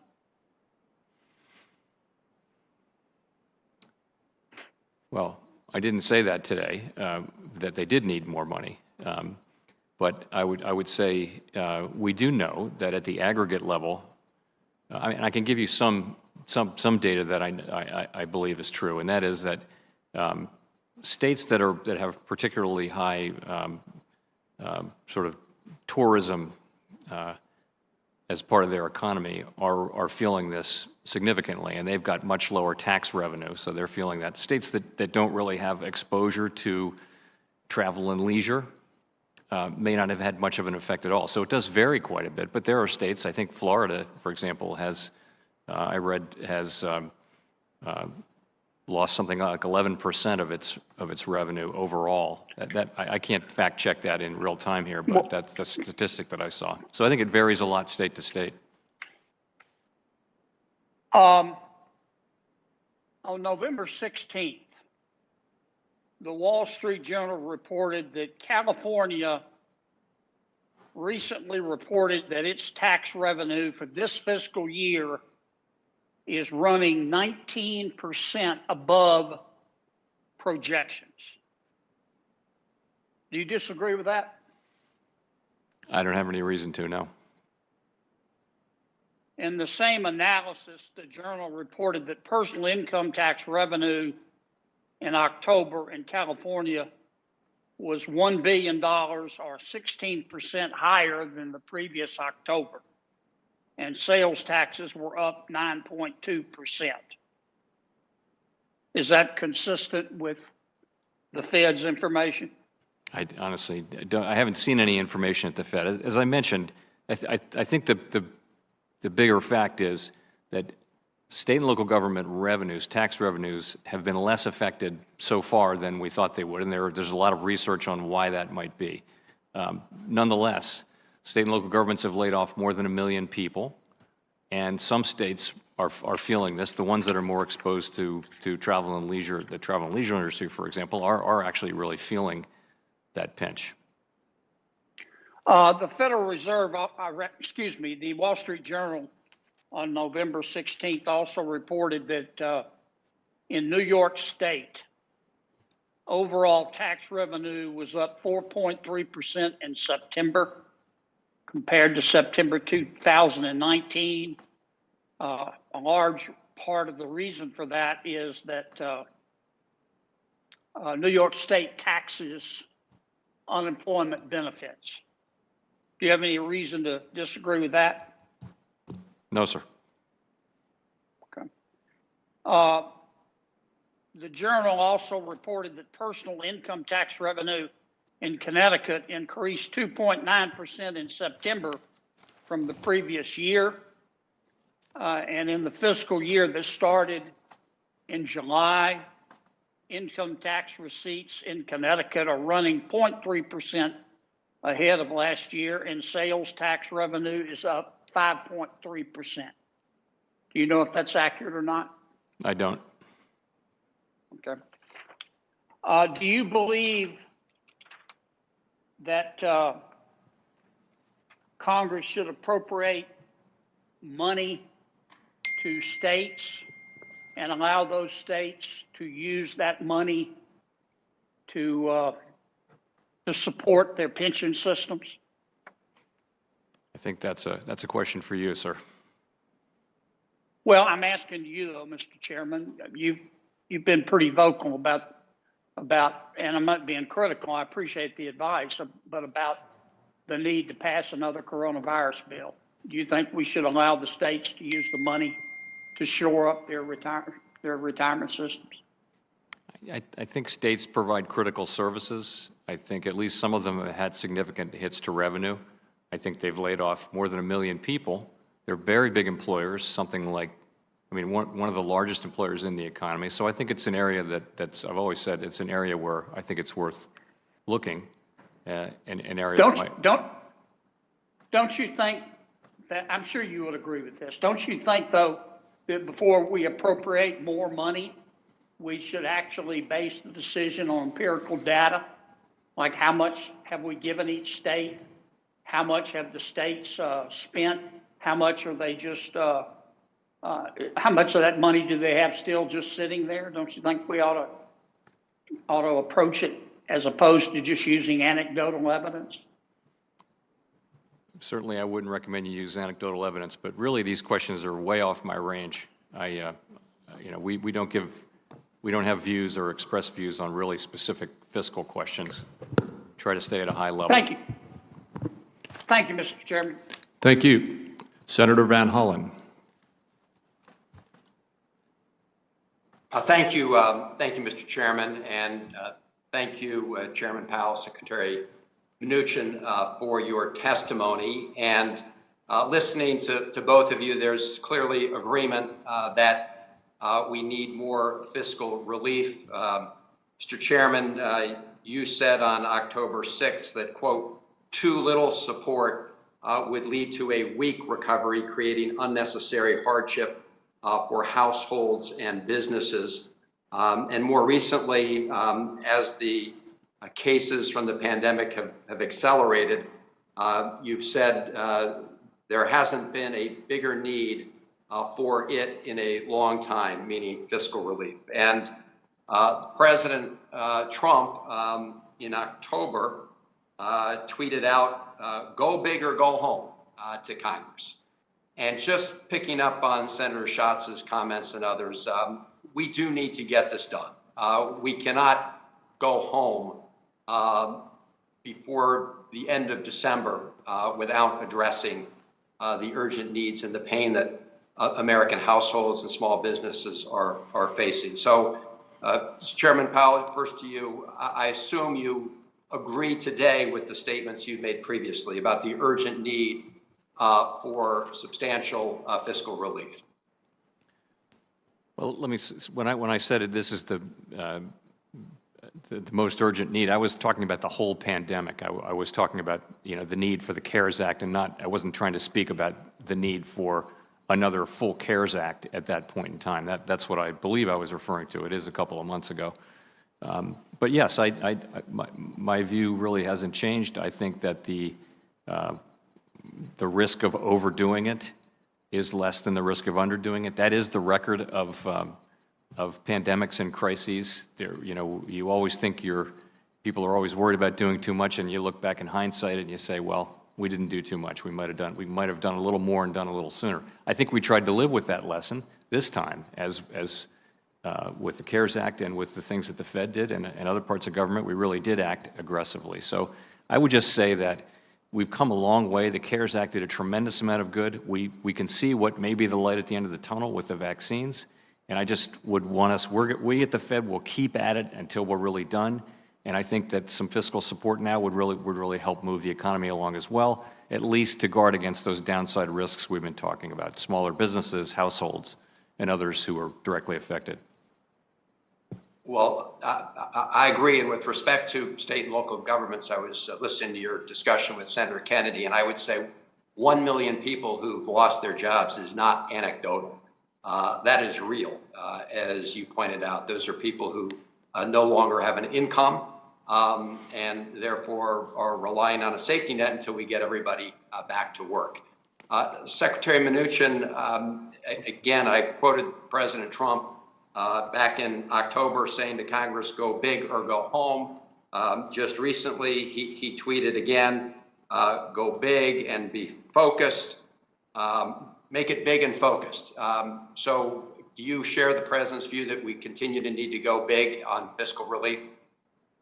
I do believe we need more fiscal relief, and I think there's more work to be done. As I said in my testimony, I think fortunately the CARES Act has worked and the numbers are better than they were 2 months ago, but I'd urge Congress to pass something quickly to make sure we get something done in this session.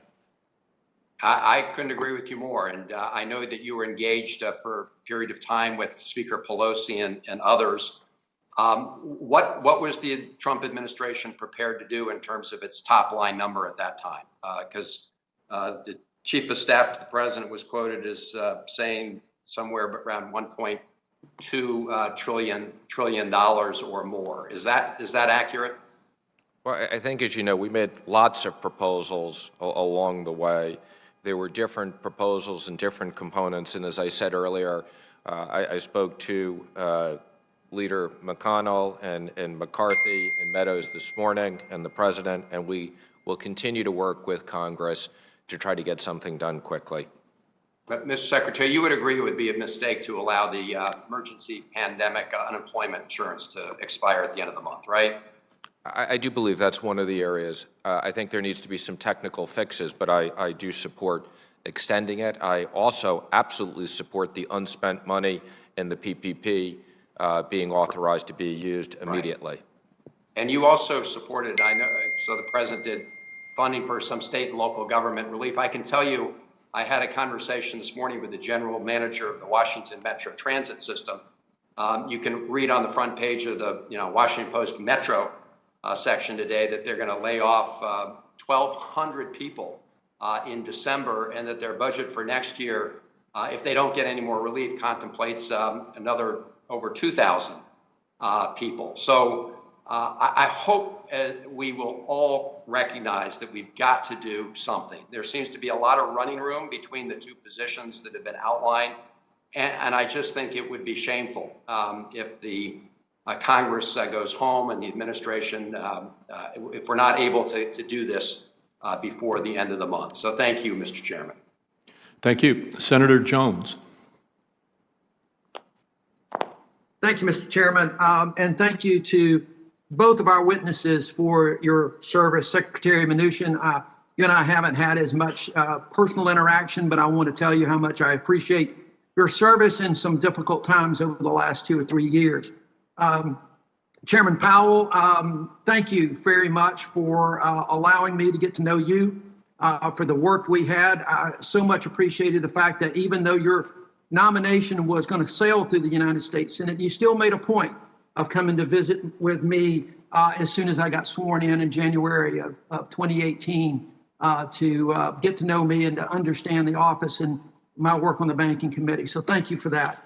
I'd like to kind of revisit something that I have talked about on many occasions, and that's the racial inequalities that we witness in this country. As the nation kind of grapples with the racial inequality we've seen, the Federal Reserve's recent survey of consumer finance kind of caught my eye, highlights longstanding substantial wealth disparities between families in different racial and ethnic groups. The typical white family has 8 times the wealth of the typical black family, and 5 times the wealth of the typical Hispanic family. Raphael Bostic, president of the Federal Reserve Bank of Atlanta, recently published a paper arguing that the country's racial economic gaps were cemented over centuries, and called on the Fed to reduce racial inequalities and bring about a more inclusive economy. And let me say that very quickly that I know, coming from a state of the old Confederacy, that most people think that some of this is just based on the state Jim Crow laws of years past. But in fact, we all know that this is not just a Southern problem. It is not just a Jim Crow problem.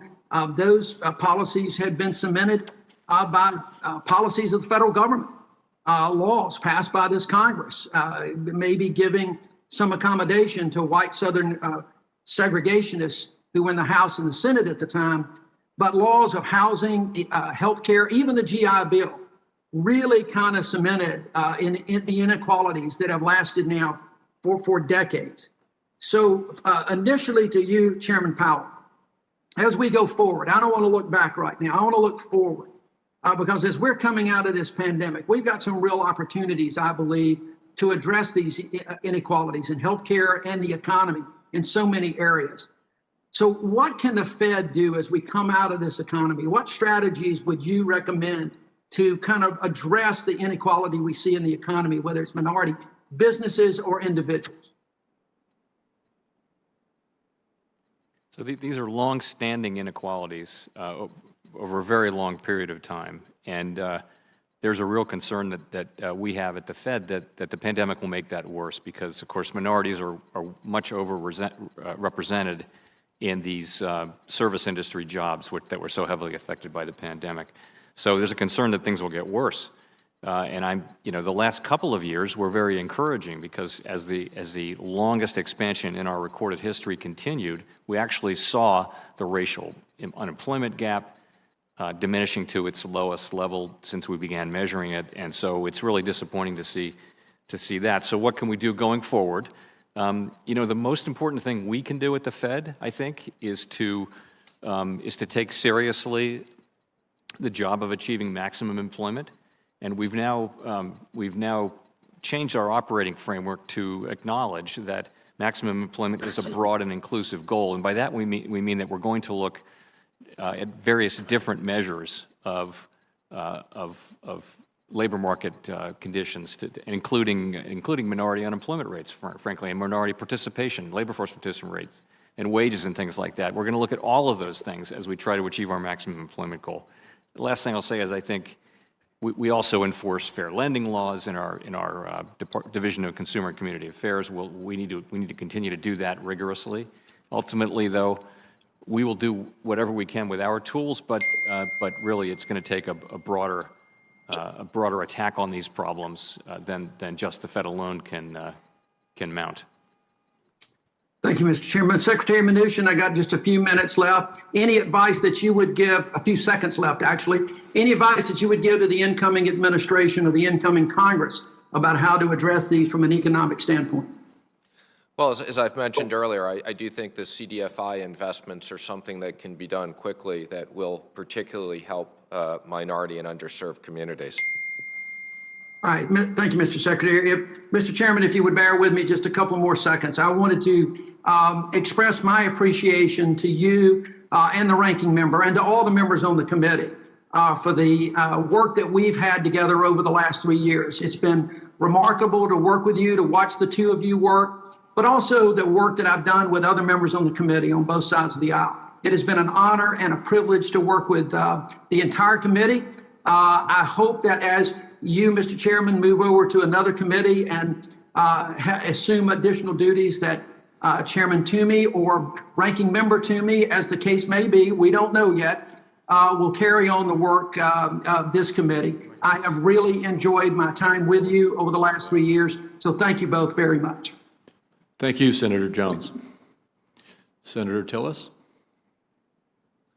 Thank you, Mr. Chairman. I want to thank both Senator McSally and Senator Jones for their service on this committee. They were serious legislators and had the opportunity to work with both of them. I also want to thank you for your leadership. You'll leave it in good hands, but I'm going to miss you as our chair. Gentlemen, thank you for being here. As I heard the discussions, I had to go vote. I'm sorry I wasn't here for the whole of the hearing, but I remember vividly back in March when we were negotiating with Senator Secretary Mnuchin and members of the Senate working together. We had an underlying set of assumptions, some that proved to be true, some didn't. We knew we needed to do something big, bold, and fast, and we came up with the CARES Act. And I think the Paycheck Protection Program saved a lot of jobs. I also think the Main Street Lending Facility was a necessary facility, even though at the time, very few of us thought that it would be fully subscribed, and it's proven to be true. We also made certain assumptions about how long this virus was going to impact the economic base. I mean, there were a lot of people thinking 90 days, 6 months, on the outside, maybe the end of the year, which was the basis for the date that Secretary Mnuchin mentioned. Well, things have changed. And I, for one, think that we do have to provide a bridge to what should be a trending positive environment, maybe sometime in the second half of next year, if we make certain assumptions about the manufacturing distribution of the vaccine that I think can be valid with the historic approval of 2 vaccines in less than a year. But Secretary Mnuchin, I have to remind everybody of what you've said. You have said that you think that these dates are important and that Congress needs to act, but you've also in the same breath said that we need hundreds of billions of dollars more in the Paycheck Protection Program to provide that bridge, that stabilization. Is that your basis for that we just need to cover that window of opportunity probably through the second half of next year? That is correct. Maybe the first quarter or second quarter. Yeah. And Chairman Powell, I think you feel the same way. I don't think that we're necessarily talking about something on the scale of either the first CARES Act or the HEROES Act, but something that does provide some of the fundamentals for the businesses, and I think that they do need to be grants, not loans. But do you agree with that window that we really need to provide the bridge based on the information we have today? I think the bridge is exactly the right way to think about it. I won't have a view on exactly how much that needs to be, but that's the way we can see that. We can see the end. We just need to make sure we get there. Yeah, one thing, and Chairman Powell, this may be for you, of the 10 million jobs that are still outstanding, has there been any analysis on the length of time that they're likely? We've got, in North Carolina, we have about 19,000 restaurants. 4,000 of them have closed permanently. So there's a structural element of unemployment where even when the economy comes raging back, the job creators are not going to come back in time to see that pickup, say, even in the second half. So do we have any analysis on the amount of unemployment that if we provide additional stabilization funds, if we see the trending in the right direction with the vaccine, what is our structural deficit for that remaining unemployment? Or how much of that is structural long-term versus likely to bounce back as the economy bounces back because the jobs are there as the business reopens and expands? So that really is the big question we've been asking ourselves, and you have to make a lot of assumptions to have an answer about that. It really is, what does the post-pandemic economy look like? And I think the faster we get there, the sooner the vaccines arrive, et cetera, then the smaller that number of people who are structurally unemployed will be. And there are various numbers. We'll be happy to share something with you, with your office if you'd like. Yeah, in my closing time, number one, I just want to thank y'all for the extraordinary leadership and the job. I want to thank the banking industry for actually being a partner that helped us make the Paycheck Protection Program a success. I believe that we have to look at programs to take a look at the first in, last out industries. We've talked about a lot of them: restaurants, live performances, motor coaches, transportation. There's a lot of work that needs to be done, but I don't think anyone can rightfully criticize or suggest that the CARES Act hasn't been anything short of the MVP for stabilizing the economy when we hit the crisis. And you guys were two people on the team that made it successful. I don't believe that we should be asking Secretary Mnuchin to do Congress's job. If Congress is serious about funding paycheck protection, if they're serious about stabilizing the economy, then get serious about passing a follow-up to the CARES Act. Thank you, Mr. Chair. And now I guess I'm Mr. Chair. Senator Cortez Masto.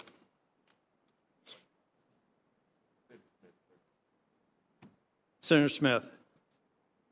Well, thank you, Mr. Chair, and hello, everyone. First, I just want to say it does my heart good to see my colleague, Senator Doug Jones, who I'm used to sitting next to on the Banking Committee.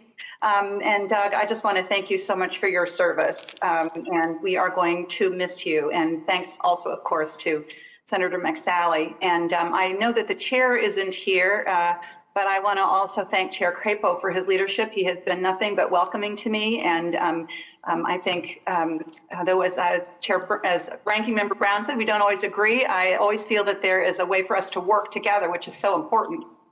I want to just start by saying I want to add my voice to the many voices on this committee today who have said that it's really important that we get something done to help families and small businesses that have been really struggling through this pandemic. You know, we've got to get something done. And I also agree that we shouldn't make perfect be the enemy of the good here. That is what I am hearing in Minnesota. And I have to say, I have never worked any place where I heard more people talking more loudly about the need for action with less action happening.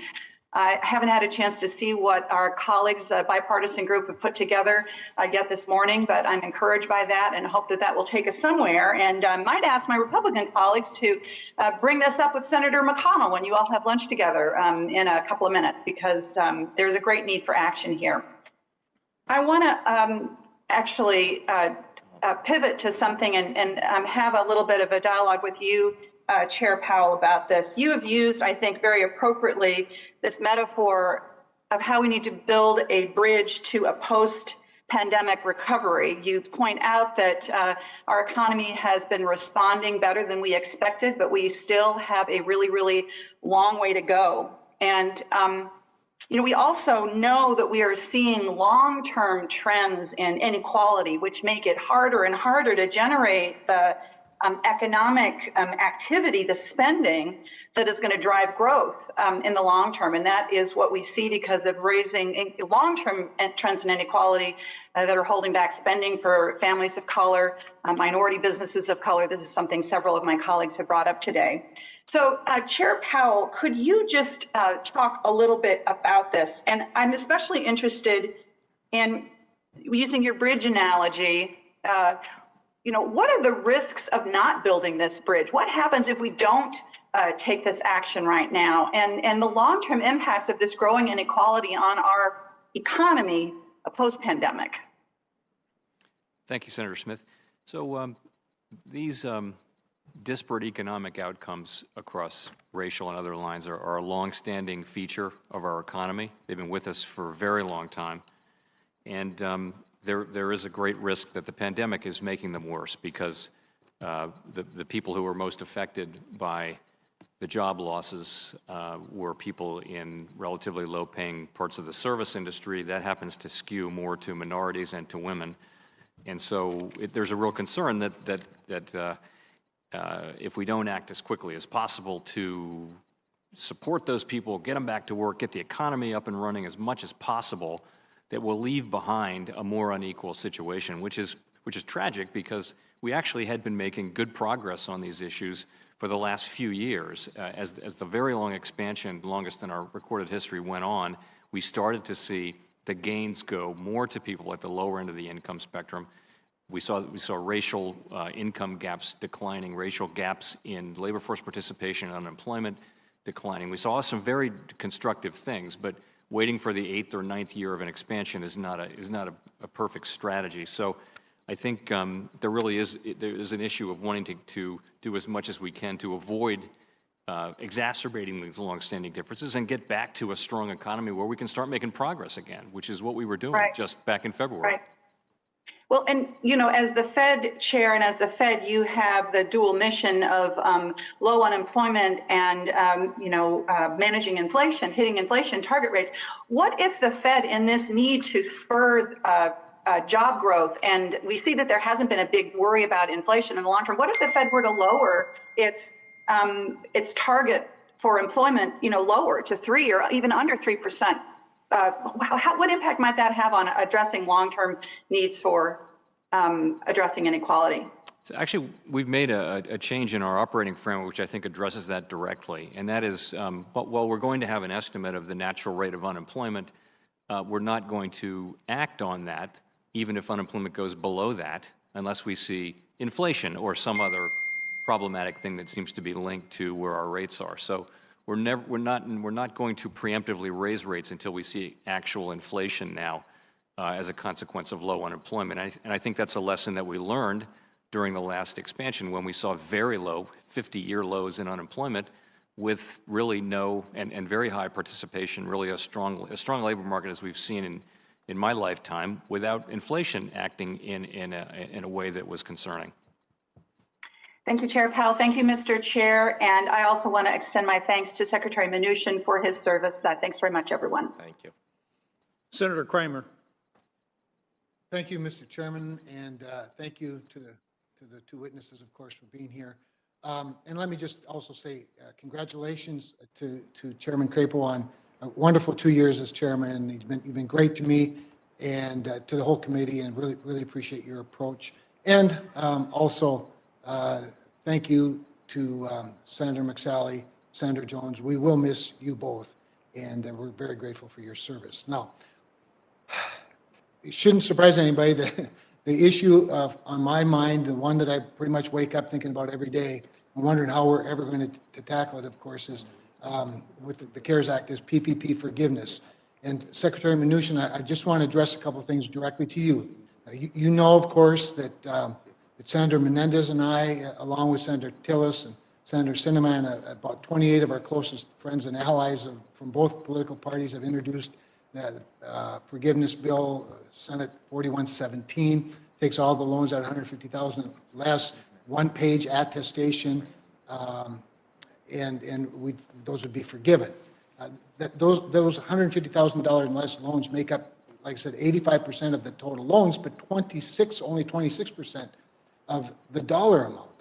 And both of you, now both the Chairman Powell and Secretary Mnuchin have said during this hearing that what businesses need are not loans, but they need grants. Well, forgiveness was a major component of our bill. And once again, in my view, Congress did what it often does, and it doesn't prescribe enough of a solution that allows the bureaucracy, which I fear more than the devil himself, frankly, to come up with their own rules and regulations that are always aimed at CYA, no understanding of how a business operates or how it keeps employees. But when we passed PPP, as you'll recall, it was designed to largely be forgiven. It was designed to keep people on a payroll so they avoided the unemployment rolls. We encouraged, almost forced, small lenders and small borrowers to use the program. I've talked to literally hundreds, multiple times, hundreds of community banks, consumer banks, large banks, credit unions, even farm credit services about PPP and why it needs to be utilized. And yet, here we are still waiting for another package. It is my hope, desire, conviction to work my tail off to prescribe a solution to this. But in the meantime, Mr. Secretary, I've been very disappointed in SBA's response. They seem to use, like the bureaucracy always does, use their discretion to the advantage of the government, not to the advantage of the small business. Let me give you just some specific examples that I've heard from my constituents. And I'm going to give you one borrower example, small business, pretty typical, I think. Here's what they wrote to me. Senator Kramer, please help. That's the opening line. With Congress not passing a new stimulus, It leaves many small businesses in a bind. The problem is, as we go to our bank and ask for an operating loan, they tell us not until you get your PPP forgiveness. Now, why haven't they gotten it? You know, we've been pretty instructive on this. The bank says until we receive notice from SBA that our original PPP loan has been forgiven, they aren't going to give us the money. Here's how slowly they're working on this particular loan. This is a loan of just right at about $100,000. They have moved so slow that they needed some pressure from us. So we applied that pressure, and here's what it took. It took 9 weeks, Mr. Secretary, to forgive a $100,000 loan where the program was designed for it to be forgiven. This is a small hotel operation in Bismarck. 9 weeks, and guess what? It took really 9 weeks and 1 day, because the day that we made the call to inquire at SBA, they finally forgave the loan. Now, this is just one example out of hundreds, maybe even thousands of them. Here's one from a lender, before I let you answer. Here's a lender that says, just reaching out as FYI, SBA has requested additional documentation on 5% of the loans, ranging from $3,700 to $134,000, and an average of $33,000 per loan. It's a waste of time. So the bureaucracy, again, always does what the bureaucracy is going to do.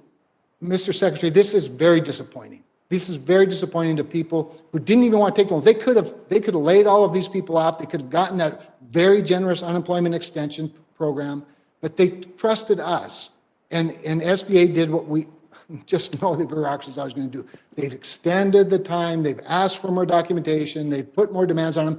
The cost to comply is now $2,000 per borrower, and it amounts to billions of dollars. Obviously, my time is up. I'd love to hear more from you. I've got lots more to say about it, but we've got to do better than this, Mr. Secretary. Thank you. I agree with you. We need to do better, and we support legislation to help forgiveness. But in the meantime, use your discretion. Please use the flexibility that the agency has, and tell the bureaucracy to stop being such a bureaucracy. There's a big disconnect between the bureaucrat and the business, and the billionaires in the business. We need small businesses to thrive. Thank you, Senator Cortez Masto. Thank you. Gentlemen, thank you. It's great to see you again. So appreciate you being here. Let me jump right into it. As you know, I talk to you about this all the time. I come from Nevada. The hospitality and leisure industry has been so hard hit. Nevada's unemployment rate now is more than 12%.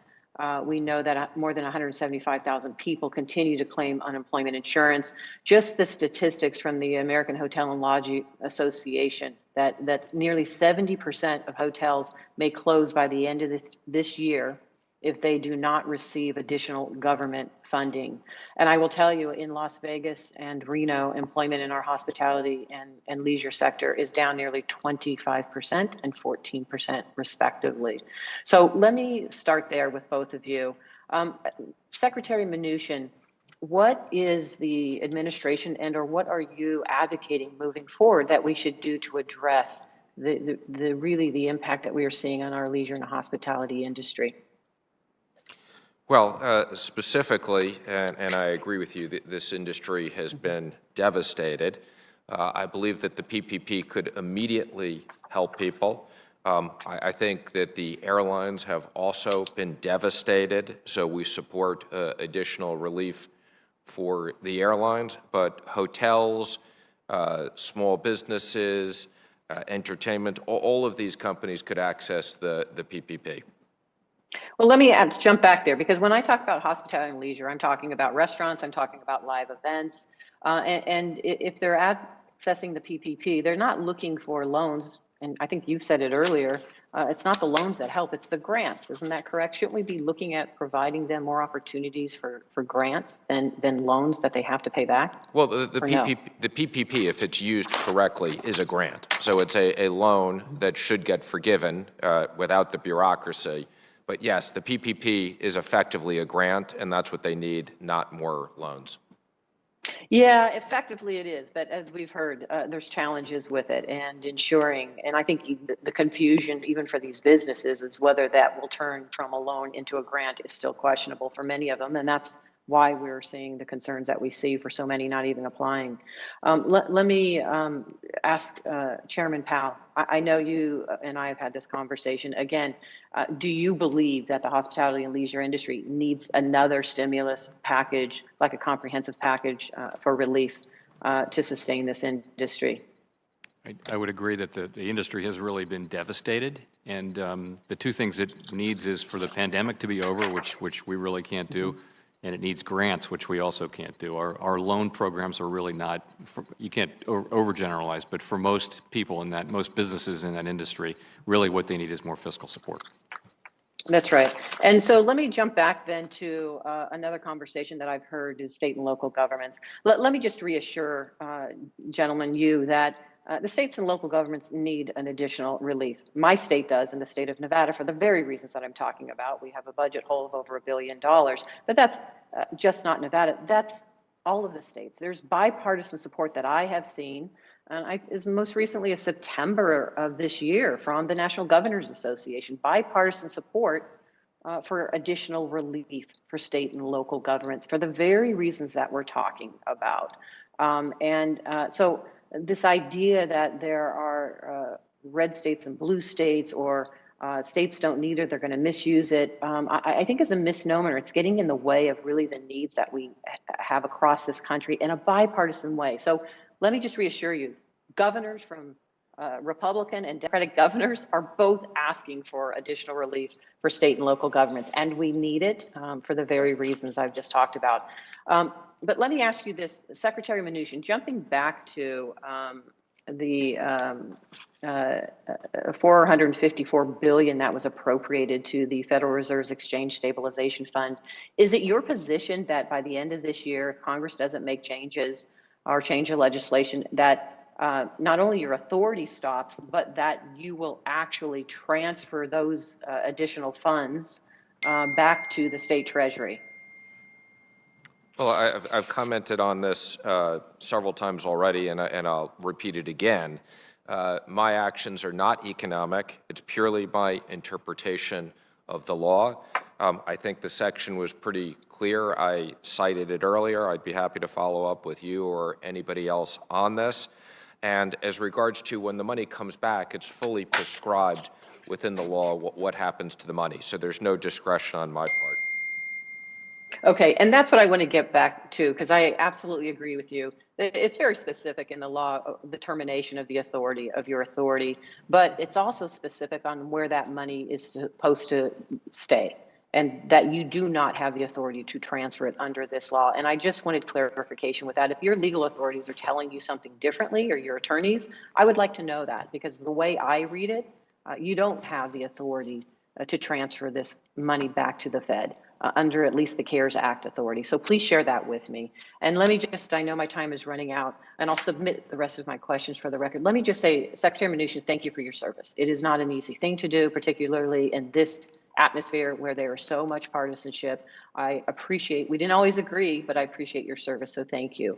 I also want to thank my colleagues, Senators McSally and Jones. I've enjoyed working with them, and their contributions to this committee have at least helped me understand as well numerous issues that impact this country in our financial sector. So thank you all again for your service. Thank you. Continue to fight the coronavirus. With cases on the rise, now is not the time to pull back critical support for families and businesses in Arizona. And that's why I'm disappointed by Treasury's decision to withdraw financial support for the lending facilities, particularly the Main Street lending facility. It moves us in the wrong direction and puts relief further out of reach for people that desperately need it. So, Secretary Mnuchin, recognizing that many U.S. businesses need direct relief as well as access to credit, do you believe that businesses, particularly local restaurants, retail businesses, and those in the hospitality industry, have what they need right now to survive the winter?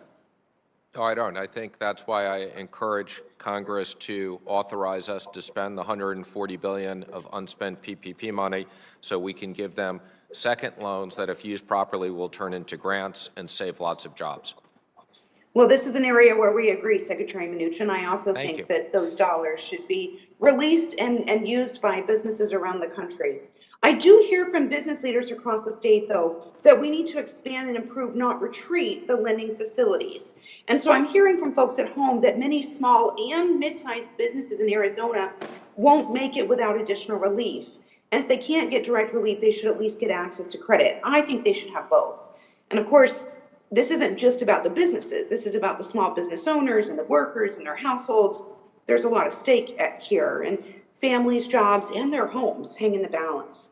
You know, back home in Arizona, most people don't think that Washington cares very much about what happens to them. And my concern is that decisions to end the Main Street lending facility, where things are getting caught up in partisanship and procedure, and people are losing sight of the end result, it makes me think that folks in Arizona might be right to have given up on Washington.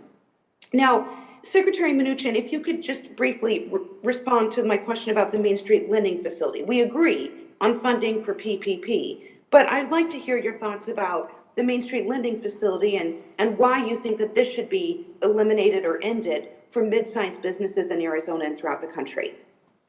Well, again, my reason of why it should be ended is because there's a December 31st termination date in the law. I think it's very clear. I've already cited the section. I have it with me. I won't go through it again.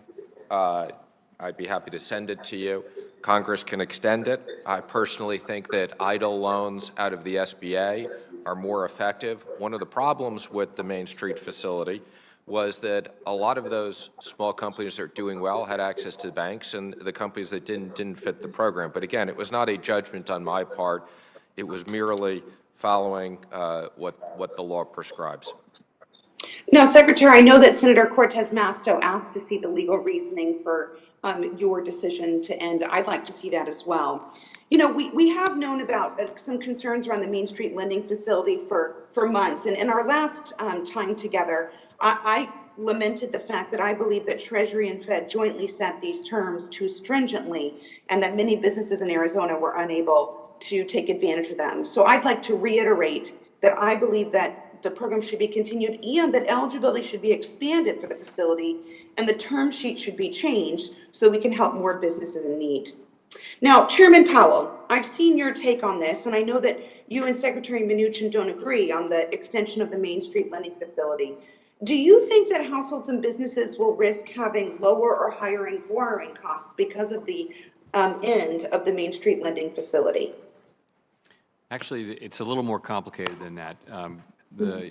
The Congress gave the Secretary sole authority over the CARES Act funding. We play no role in that, and that's in distinction to the 13th facilities, which we designed together because we both have to approve. And the Secretary made that, reads the law as he said, and really his voice is the authoritative one on that, and we accept that. We accept that reading of the law. So our point really was that other central banks and any central banker would tell you that it's premature to be pulling back support for the economy. And the Secretary did indicate in his letter, and it's true, that we can either reestablish facilities or institute new facilities, and we can even have exchange stabilization fund backing for that, provided the legal requirements are met. I hope that's responsive to your question. It is, thank you. I see that my time has expired, Mr. Chairman. I do have a couple further questions, but I'll submit those for the record. Thank you. Thank you, Senator Sinema. That concludes the questions. Senator Brown has asked for a little bit of time for closing remarks, and Senator Brown. Thank you, Mr. Chair, and thanks again for your service on this committee. Mr. Chairman, Republicans told us today the only thing we set out to do is to stabilize the markets, and we've achieved those goals so we can end support to the facilities. Look around us. That's not the reality we're facing in our states. People are dying in larger numbers than ever before from this virus. Businesses are still closing. Restaurants, 60 restaurant owners collectively told me yesterday that it's worse than it was in February, March, and April. People are increasingly worried about the virus. People are still losing jobs. They're working at unsafe jobs in an unsafe environment. Secretary Mnuchin ended programs that are still helping small and medium-sized businesses and helping state and local governments. He just simply didn't need to do that. Thank you, Mr. Chairman. Thank you. And that concludes the questioning from today's hearing. For senators who wish to submit questions for the record, those questions are due to the committee by Tuesday, December 8th. To each of our witnesses, we ask that you respond to those questions as promptly as you can. I want to thank you each for joining the committee today and for your service, and this hearing is adjourned. Thank you.